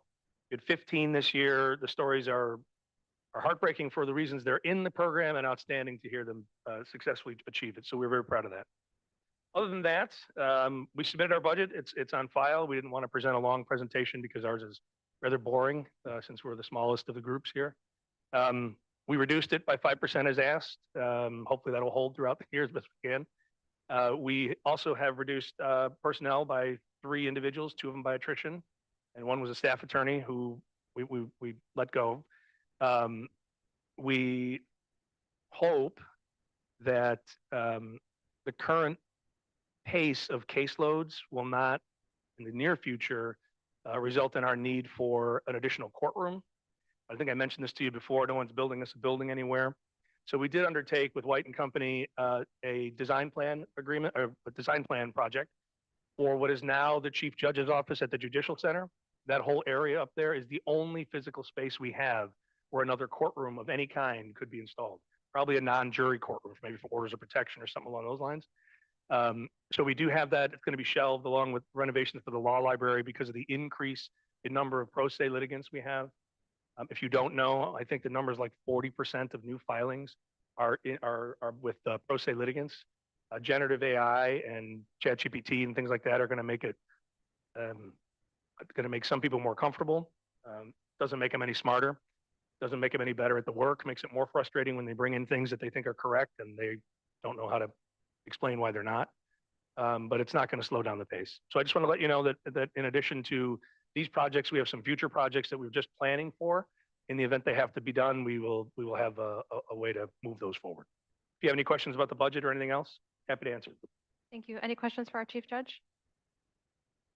No, I don't see none. All right, Okay, thank you. Okay, State's Attorney. Good morning. Assistant State's Attorney Aaron Brady. State's Attorney Mosser could not be here today. Mr. Hunt is here, our financial officer, to give our budget presentation. Our reports are on file, but first there are 2 resolutions for your consideration.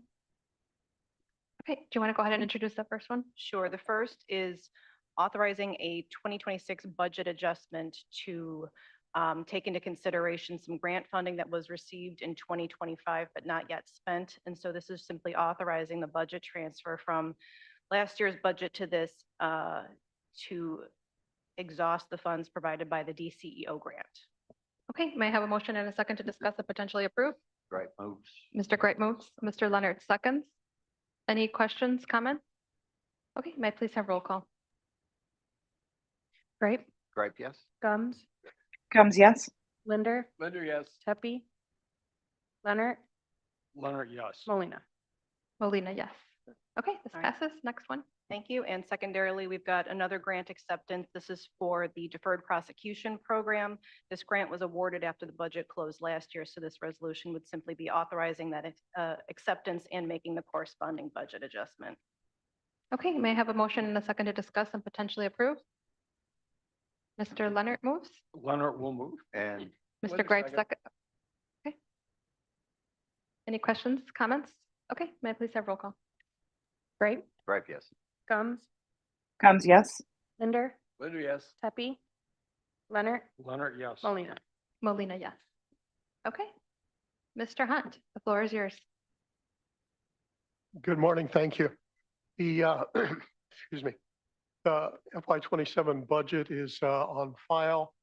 And because we are looking at this sort of 10-minute suggested presentation time, I'm going to try to do it as quickly and expeditiously as possible.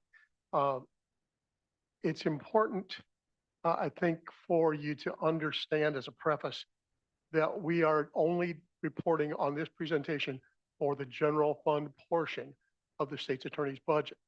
There are also, within the overall state's attorney, there are also 15 special revenue funds that are self-balancing that do not receive any income from the general fund. 7 of those are active, 5 of those have employees. It's also, I think, important to understand that this budget was developed in a normal fashion.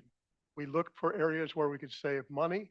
We were aggressive in looking for areas where we could receive external grants to either expand or improve operations for the county. We did not prepare this budget with a specific intent of reducing it by 5%. So this is just I'm not going to read this to you. We include revenues and expenses, 4 main categories of revenues, 4 main categories of expenses as well, although we don't have any capital in the FY '27 budget. We have 6 subdepartments in the SAO within the general fund, criminal division, child advocacy center, child exploitation unit, collaborative diversion program, human exploitation unit, and the juvenile justice council. So year over year, we have increased revenue by $325,000. That is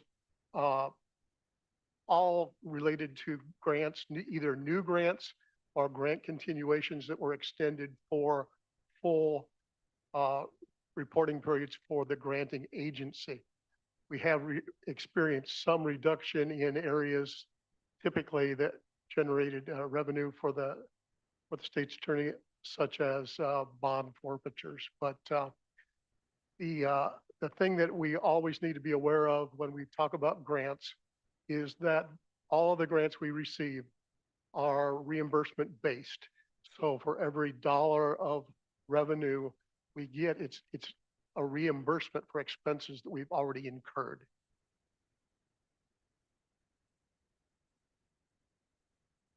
So this is the boring part. It's just the detailed general ledger with the 26 amended budget, the 27 submitted budget, and the year-to-year changes within the revenue categories for the general fund. And you can see at the top, the grants are up $348,000. Charges for services are down like 32,000, fines down 5,000. And the reimbursement for salary for the state's attorney is estimated to be about $14,000 higher. We will not have the exact number on that though until June.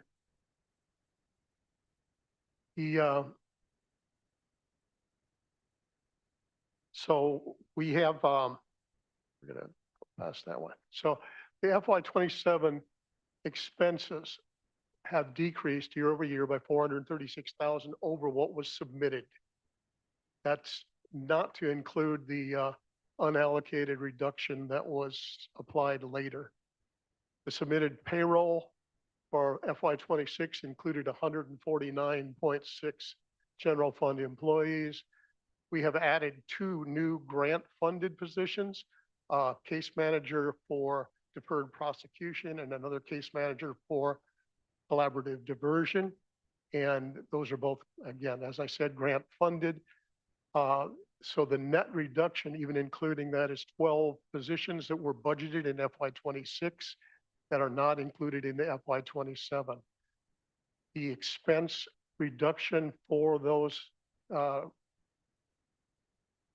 reductions in positions, including or net of a 2.5% COLA for all eligible non-seasonal employees, is nearly $400,000. We're able to make small reductions in other areas, but as some of the other budgets have indicated, payroll personnel cost is about 95% of our overall budget. So we were able to reduce contractual services by 34,000, commodities by $3,000, and we have no capital in the budget at all. These are the expenses, detailed, broken down by category. I can anticipate that Mr. Leonard's going to ask why our bond call went up $1. I assure you that is rounding. There's something that we could not control. So when we get to the reports that the yellow highlighted portion is that 1,193,503. As you all probably recall, the FY 26 budget was put together late in the year, and there was an arbitrary decision made to make a reduction in pretty much across the board. It was rather arbitrary, and I think did not include all of the factors. So I'm going to talk about that in a little bit. But so we increased our revenues, which represented a net improvement to the county's general fund when and the decreased in the expenses. It's a net improvement of $762,000. My calculations are based upon the net cost to the county. They are what the count. So the net is the difference then between the revenues that we generate and the expenses we incur. Year over year, the difference between the submitted and the FY 26 and the submitted FY 27 is an improvement to the general fund of 6.7%. This is where it gets a little tricky, and it's really not part of my presentation. The presentation itself is a standalone financial document, and how the board ultimately decides to compare that or where they decide to establish our budget is something different. But what I wanted to try to explain very briefly is that when we were asked to make a reduction, the only place we actually had to make reductions was in salaries. We don't have enough commodities or contractual services to knock off $1.1 million. But the way the county accounts for fringe benefits in general fund offices and departments is that they put the fringe benefits in and then they pull them back out as a contra account. So when we were asked to reduce by $1.1 million, that's really about $800,000 worth of payroll, and the rest of that is benefited to the county, which serves the same purpose as what the intention was when we calculated the unallocated budget reduction request. But there's no way for that to be accounted for in the SAO budget, because as we have already reduced the numbers significantly, it only accounts for a savings of the direct salaries. So it's something I've run the numbers. I have had private conversations with some of the county board members, and I think I've done a reasonable job explaining that, but perhaps not. So this year, we're about halfway through the year here. Now, at this point, we've reduced 8 positions that were eliminated for the entire year. We have reduced 6 more positions that were eliminated during various parts of these first 6 months. The salaries alone in savings is $727,000. The fringes is $240-some thousand. So we have saved the county to date $968,000 as compared to that 1.1 million.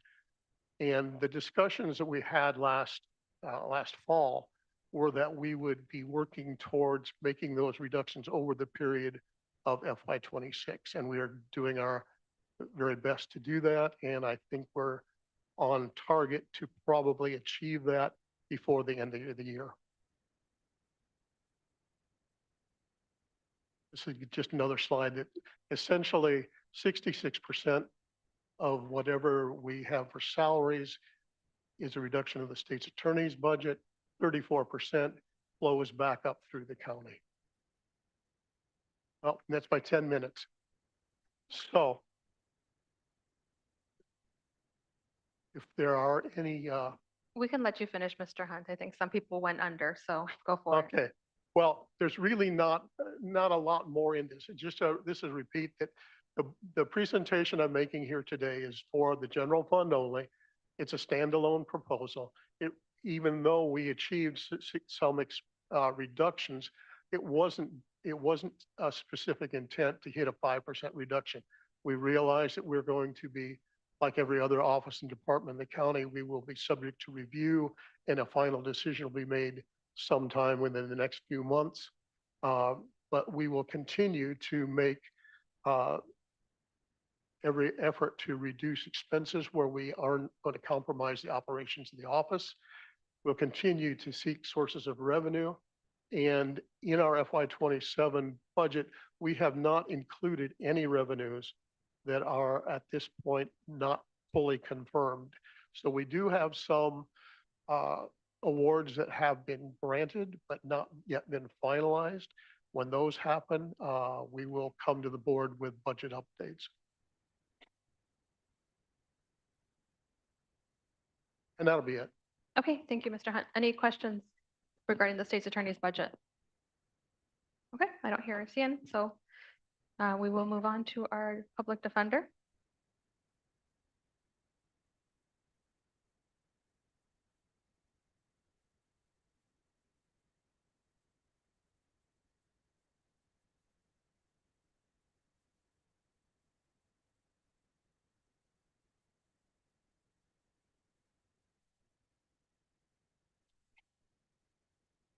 Good morning. Our reports are on file. So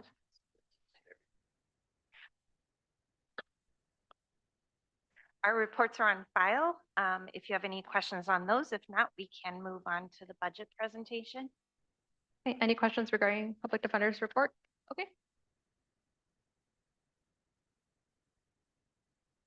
I will warn you, I do not have fireworks, and unlike the sheriff, I probably have no fun either.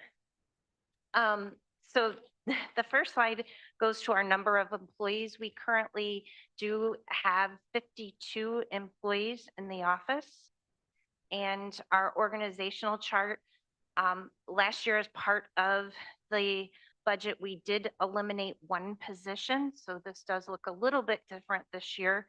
Our numbers are a result of unfunded mandates and specific demands or increases in services, specifically that has been with abuse and neglect.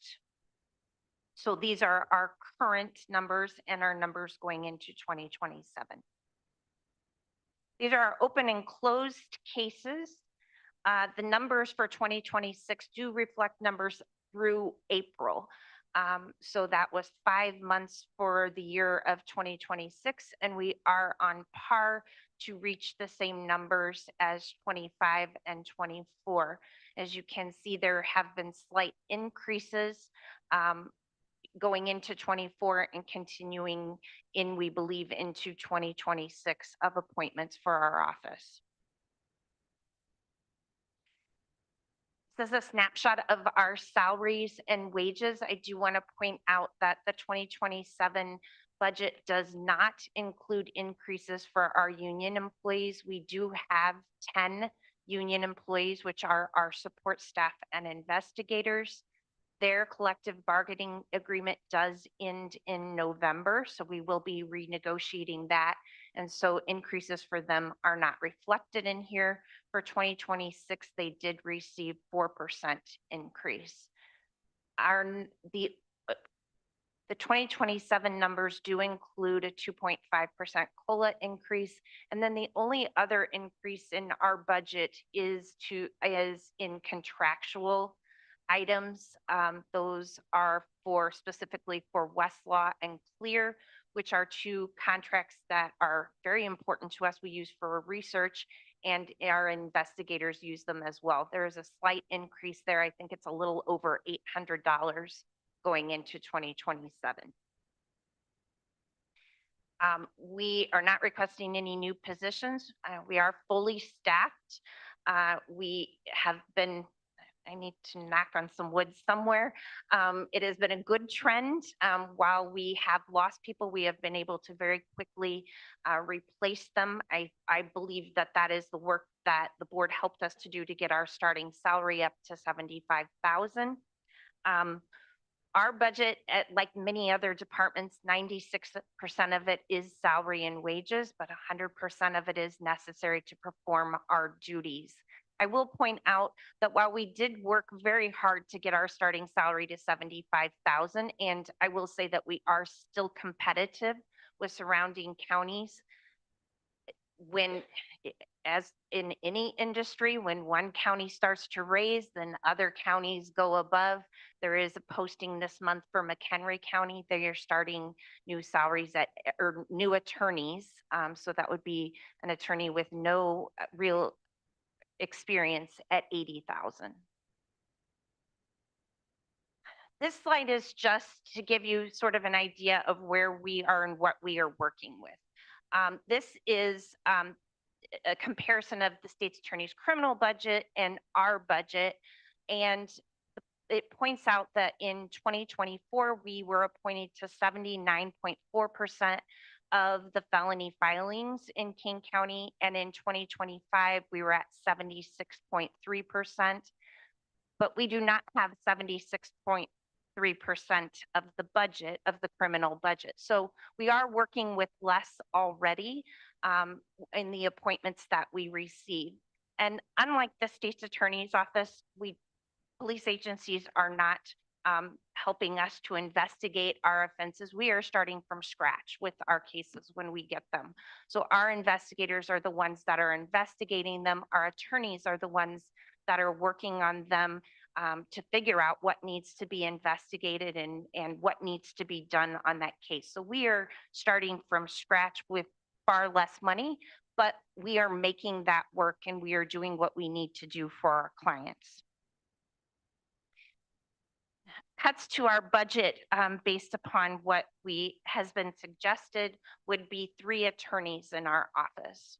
Cutting any attorneys in our office would be very detrimental to the services that we provide to the county and to the system as a whole. There are repercussions to that. We run the risk of not being able to meet American Bar Association standards for case law, for caseloads, not able to meet Supreme Court standards for case disposition times, and caseloads for the remaining attorneys would increase, which of course may mean that while we are fully staffed now, we could lose attorneys not only because of budget cuts, but because of burnout. The American Bar Association sets out standards for the number of caseloads that they believe that attorneys can handle in a year ethically. if our caseloads start to increase, there are issues of us not being able to ethically perform our duties and be able to give the services that we need to our clients. The Supreme Court has set up standards for timelines for cases, meaning how long a case should remain open. So that is from the time that the case is filed with the case filing to the time of disposition, either ending in trial or a plea agreement. Again, if our attorney number is cut or reduced, that means that we have far fewer attorneys to be able to reach these standards that have been set out. So you have heard me say before that the criminal justice system is only as good as all of the parts, meaning that for us, for the system as a whole to move forward, we all need to be able to do our jobs, and we need to be able to do our jobs efficiently and effectively. Ms. Mosser has talked about creating new divisions in her office, divisions certainly that work for the public safety and help public safety in King County. But what that means is that more work that is created through her office filters down to the other departments in the criminal justice system. Ms. Mosser has talked to you about her criminal exploitation division, and she has told you in past presentations that since 2022, that division has filed 44 cases. And if you think, go back to my earlier slide, if we are representing over 76% of the cases, we are getting that work. And if we have less attorneys to do that work, what that means to the system as a whole is that court calls take longer. So judges are working longer, circuit clerks are working longer, probation officers are working longer in order to try to get to the end of cases. And it also means state's attorneys are working longer because if we don't close our cases, they're not closing their cases either.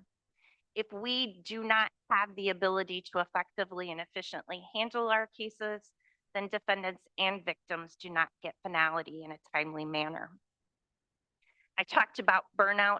If we lose attorneys, our work does not go away.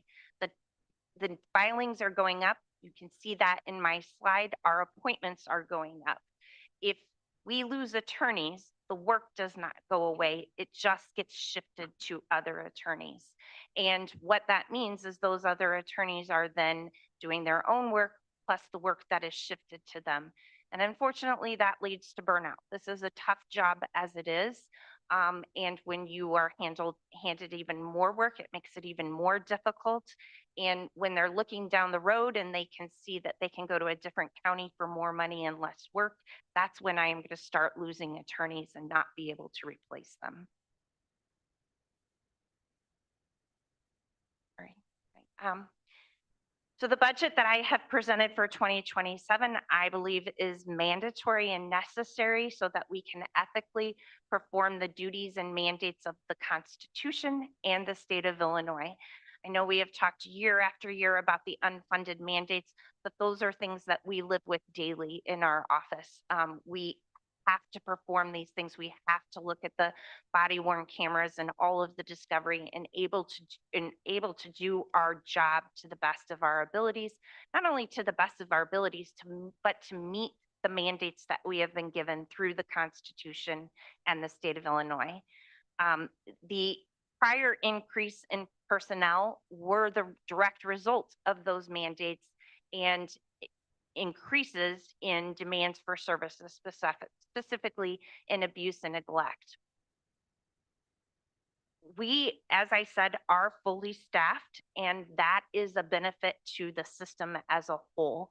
And this budget, the budget that has been presented for 2027, enables us to remain fully staffed, which is good for the system as a whole, but also allows us to perform the duties that we are supposed to perform, that we are mandated to perform, and to be able to do them in a way that is both ethical and efficient.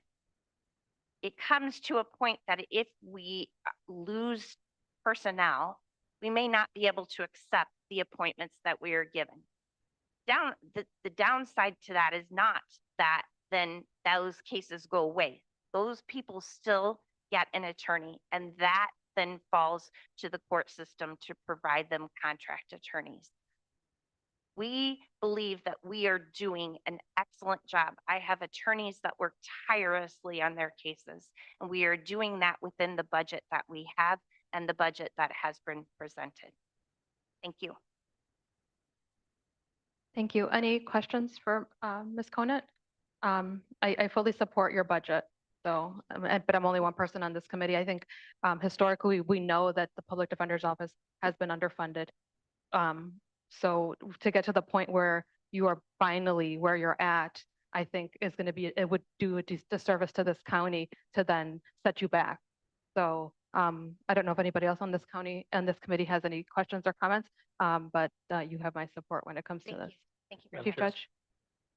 Just as the Chief Judge, I've had many opportunities to have a discussion about public defenders around the state.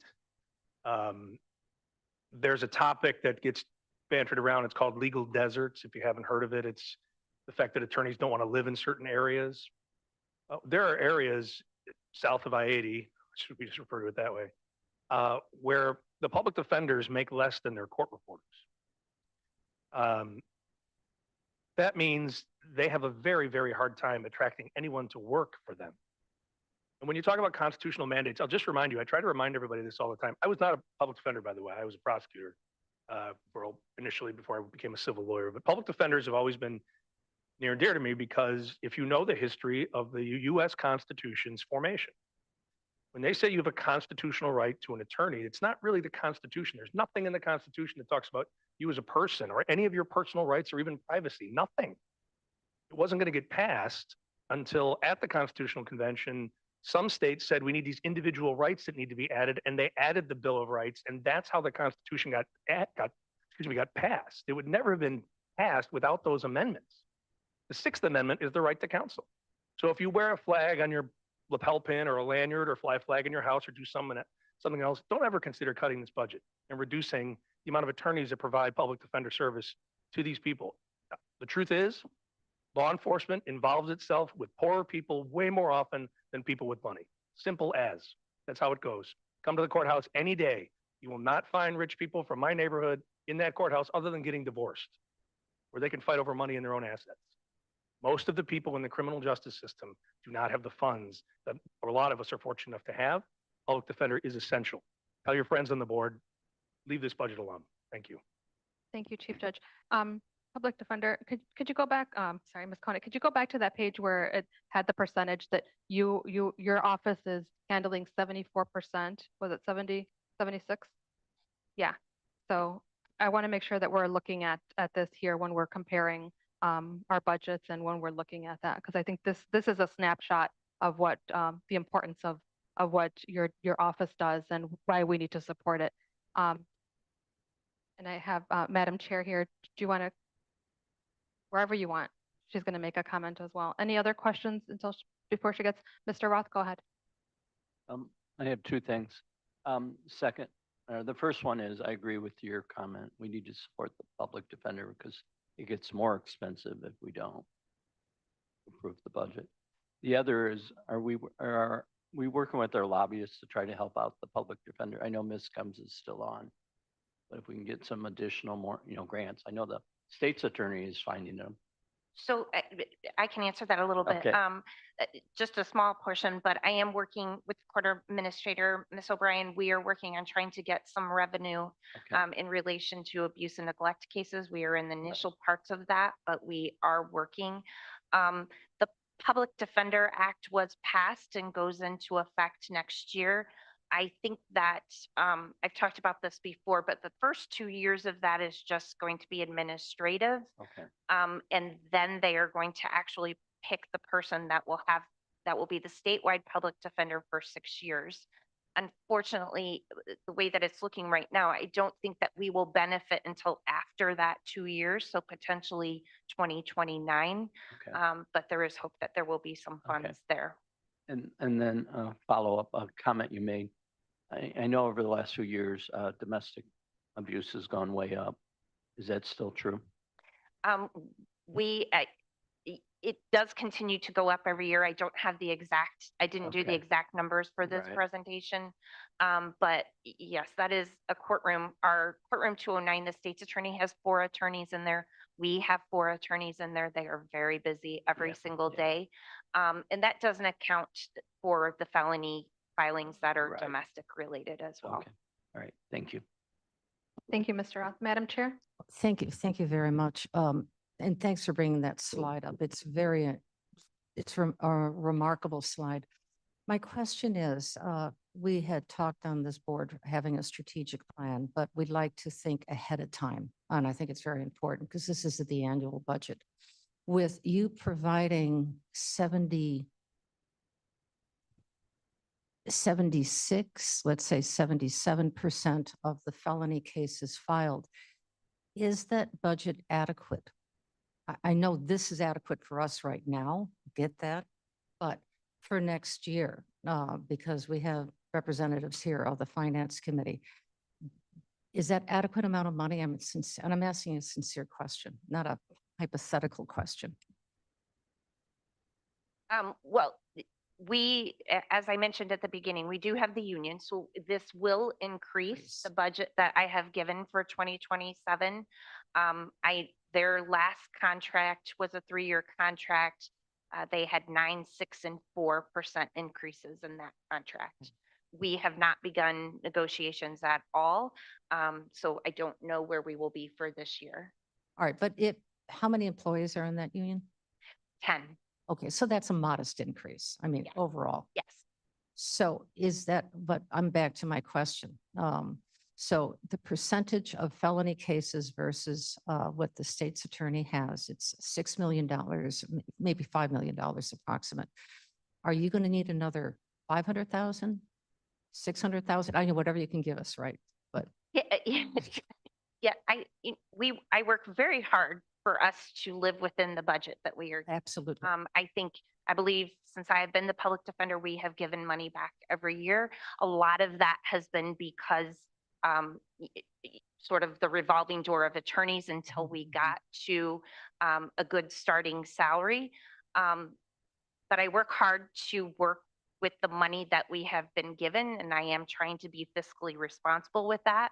With that said, certainly, my attorneys work very hard. They work long hours. Help would always be a benefit. I sense it's very hard for you to talk about an increase in your budget. However, if this board is going to be looking at a strategic plan and how to use limited resources and where those limited resources need to be distributed, and I think that strategic plan may take place potentially next year, we need to have an idea, a concept of where we can adjust those limited resources to make sure that the work that is being done by you, and your attorneys is adequate to be able to provide the necessary services. Let's say you have a fan here, and I think you have many fans here. And money talks. So please don't be shy for your ask, but make it realistic, and perhaps then we can make it manageable. We'll do our best. We will do our best. Yeah, I think what we want to make sure is that we are keeping track with that the caseloads for each of these attorneys is on par to what the AIOC standards are. And if it's not, you need to let us know, because I think that's the important part. We want to make sure that that there is a work-life balance with your employees, because that the work they do is so valuable too. So if it's not on par, if they're taking on more cases than they need to, if this increases, then I guess the ask is please come and let us know that, because then we're going to have to make a decision on how to be able to best fund your department. Thank you. Okay, anything else? Okay, we will move on then. Court Service Administration. Good morning, thank you. So again, this month, I don't have my statistics on file. I'm working on that for next month. I like the way the new stats work or look, so I'm excited to bring that to you. The monthly report on the JJC housing is attached, and I'd like to move in the resolutions and in the presentation. Okay, Ms. Ost, go ahead and introduce that first resolution, please. So these two resolutions now will fulfill all of our intergovernmental agreements. They'll all be on the new rate with these two resolutions, so I'm looking for your support. The first one is authorizing an addendum to the intergovernmental agreement with DuPage County for juvenile detention services, and that is also to bring that rate up to $225 a day per minor. Okay, may I have a motion and a second to discuss and potentially approve? Happy moves. Mr. Tepe moves. Leonard, seconds. Mr. Leonard seconds. Okay, any questions or comments? Hearing and seeing none, may I please have roll call? Great. Correct, yes. Gums, Gums, yes. Linder, Pepe, Happy, yes. Leonard, Leonard, yes. Molina. Molina, yes. Okay, and this one passes. Next one, please. The next one is again a resolution authorizing an addendum to the McHenry County contract for juvenile detention services, also raising the rate to $225 per day per minor for the per diem. Okay, may I have a motion and a second to discuss and potentially approve? Happy moves. Mr. Tepe moves. Mr. Graves seconds. Any questions, comments? Okay, may I please have roll call? Great. Gripe, yes. Gums, Gums, yes. Linder, Pepe, Happy, yes. Leonard, Leonard, yes. Molina. Molina, yes. Okay. Excellent. Oh, question, Mr. Roth. Just a follow-up. How many outside counties do we have agreements with? 29. 29. That might be including us though, so maybe Yeah. it's 28 down. Okay, So 28. 29. And what percent of the total of outside counties compared to us? There's 120. No. Percent of the population is our county versus Oh, outside. that's a great question. I think we're about 4 or 5 of the detained youth, and we're at about 25 to 30. in Okay, any and given we're day. well below the max Yes. at this point, right? It's an 80-bed facility, Okay. so we have plenty of No, I capacity. mean, this is a very good thing we've done over the last year. Yeah, and I fully I'll support talk it. about that a little bit in the Okay. budget. Okay. I'm relying on those numbers. All right, thank you. No other questions, Ms. Ost? All Please right, present. cool. So I'm going to be super duper brief in my presentation. Really, this one slide has all the highlights. So our union contract calls for 3% raises for 27. We figured that into the budget. We were told that for the 5% cuts, we needed to add in all of the increases, but that the 5% comes off of what was last year. So then any increases is an additional amount that also has to come out of the budget. For us, we figured that was going to be about $723,554. I will say that I did these numbers myself off of the spreadsheet that my finance director did. And in the interim, that some of the direction from the finance department has come in and it's actually decreased costs a bit. Like I think the IMRF estimate for withholding was decreased by a bit. So my numbers are actually going to be more favorable to the county because these numbers were off of the old estimates, which were higher for costs. And then additionally, just to be transparent, I'm putting in a full year of rent for the Elgin office because the building that the health department bought is not ready and it needs some significant build out as we discussed last month. So you'll see that as well. That's in the budget. On the revenue side, so that's on the expense side. On the revenue side, I did, as I always do, petition both the AOIC, the Administrative Office of Illinois Courts, and the OSPS, which is the Office of Statewide Pretrial Services, to recognize the raises that we gave in 25, in 26, as well as in 25, as well as in 26, the 3% for 26. So altogether, that's a 7%. And the reason that I'm combining those 2 years together here is because, as you recall, the Illinois fiscal year is different than the county's fiscal year. And so when we were finishing up the budgets last year, I did not get back the confirmation from AOIC for last year that additional revenue was coming.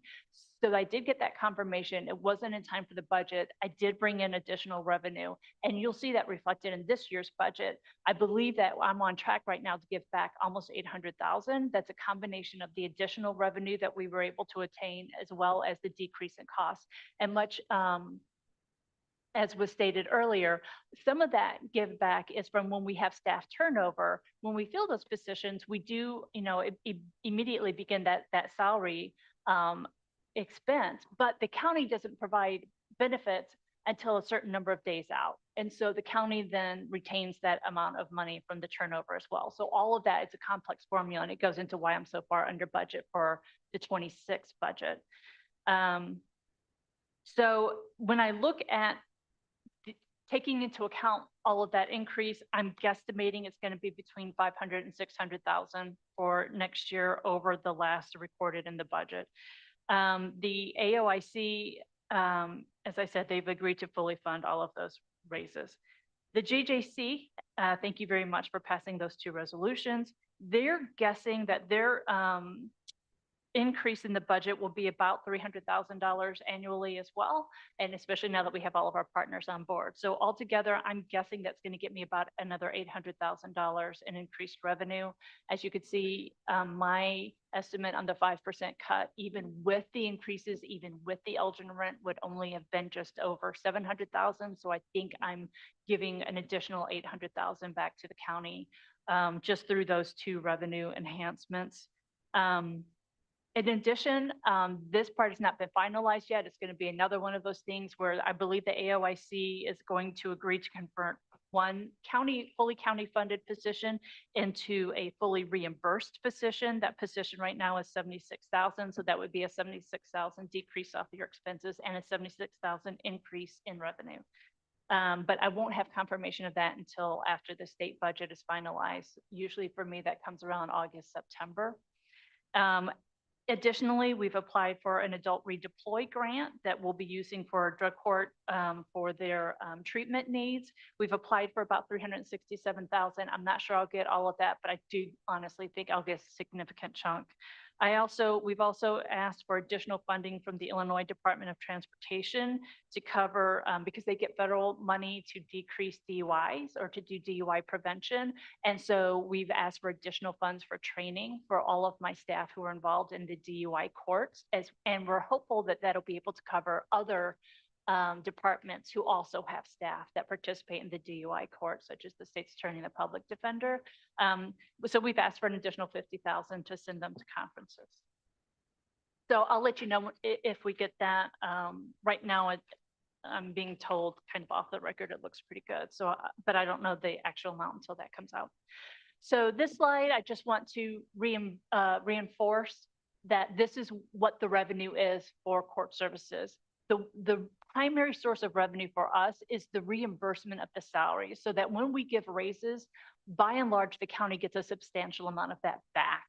So I look at my two little Star Trek guys, they look like little Star Trek uniforms to me. So for the 109 grant and aid staff, that top portion, the head and shoulders, that represents the benefits portion that the county pays, and then the state of Illinois reimburses the entire portion that's in the black. And the salary subsidy, you can see that's reversed a little bit. So just to also reassure you that over the course of my tenure here, I've worked hard. It used to be more salary subsidy than grant and aid. I've worked hard to move people over to that other category so we can maximize our revenue for the county.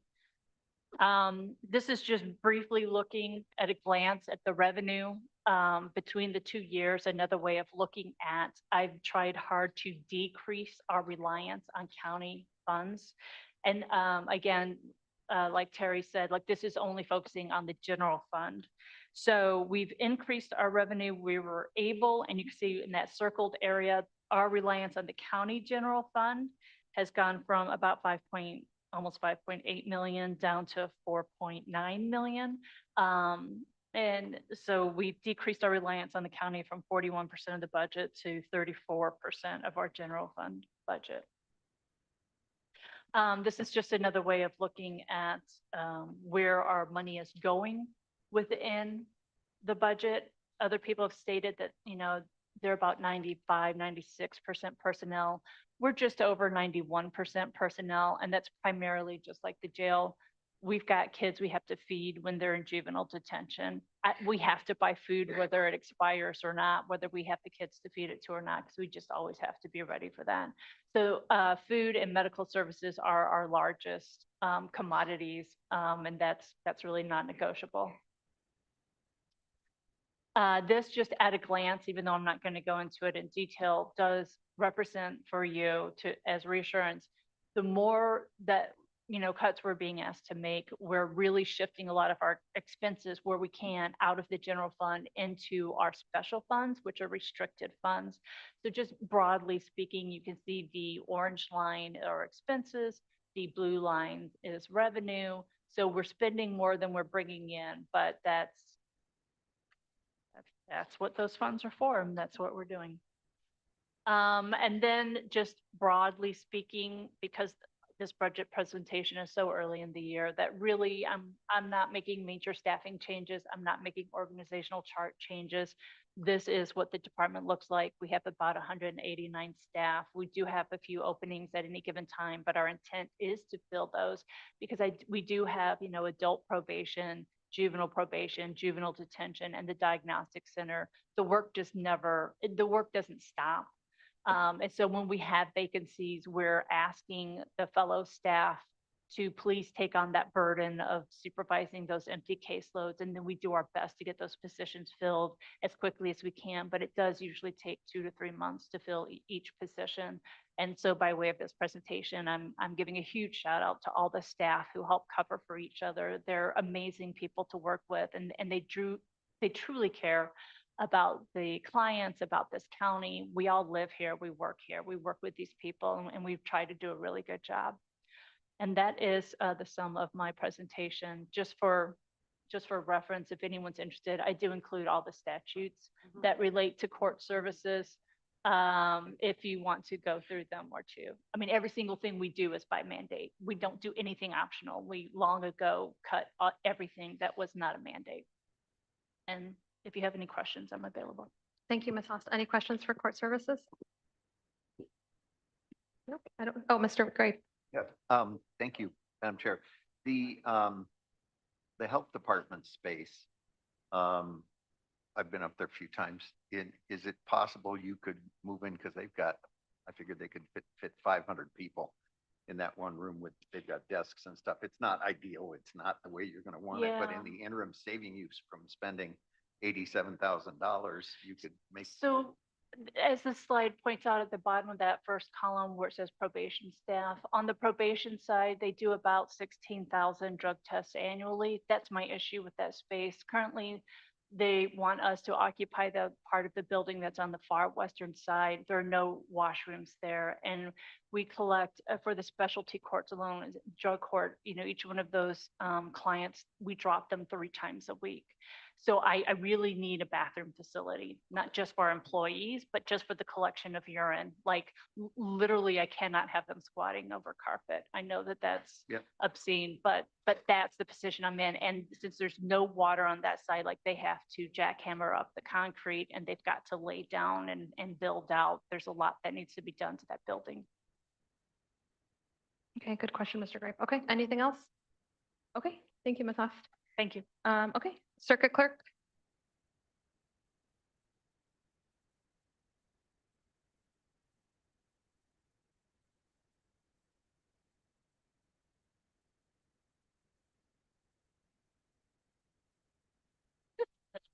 So Ms. Barrero gets all the time left that anybody didn't spend. So if you want to take more than 10 minutes, go for it. I was totally prepared to only take 10 minutes, so I actually was planning on taking like 5. So pretty much the same as, well, first, my reports are on file. Does anybody have a question? Any questions regarding the report? No. I can give you time, just not money. So. Yeah, that sounds about right. So I'm going to jump through this. I put everything in the packet for your review. If anybody has any questions, they can let me know. Describing what our office does for Kane County and the state of Illinois, actually. That 284 Illinois statutes is going to change a little bit up and down. Hard to tell. We're still trying to figure that one out. Pretrial Fairness Act still haunting us. Our organizational chart has not changed at all. We did have, correction, we did have one manager retire the end of last year, and we're reevaluating that position to see if we will need to fill that. Collections, Mr. Leonard, I've added iDrop to this, so you should be really pleased. Collections are going down though, if you look at this. Gas is going up, collections are going down. Our total cases and head count e-file transaction, this is kind of hard to see. So let me go to the page. I believe it is page 8 of my packet. So if you take a look at this, our workload has almost tripled, but it's gone mostly electronically. We have in 2018, there were 90,000, little over 90,000 cases filed. And in 2025, there were 70,000, but 339,000 were e-file. So that number then would triple. And we're still at 108 employees. In 2018, they had 126 employees in the office. Then they decreased it right before I got in office. In 2020 was down to 107. And it went up a little bit because of COVID. We got 3 positions with COVID dollars, but we've held it at 108 since then. This is our general fund snapshot. We are going to be below last year's barely. It shows above, but at the end, we are actually 6% under. But that does not include the CBA, the labor agreement that will be coming up at the end of the year. This is an interesting slide. I wish you could increase it so everybody can actually read it. If you look at this, in 2020, our budgeted revenue was 9 million, almost 10 million. Budgeted revenue for 2026, 3.381. Something to think about. Also, budgeted expenditures were 6.1 in 2020. I almost can't even say it, but it's 4.8 projected for 2027.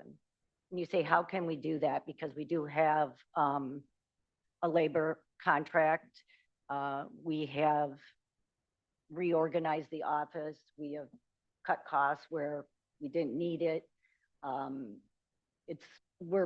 As you can see, we are totally living within our means. There's no waste in the circuit clerk's office. This contract coming up makes me a little nervous. Last contract was 5 and then 3. So I know the county wants us to stay at 2.9, but you know, insurance has gone up, everything's gone up. So let's hold our, cross our fingers on that one. But we also have to take into consideration what the other offices have said here earlier today. The starting wage has increased throughout the state. If you look at, I'll just give you, DuPage County is raising their starting wage to $25 an hour. Kendall will be passing us next year. Our population and what my clerks, the work involved with the clerks, I think $25 an hour is pretty good, but right now they're at $19.01.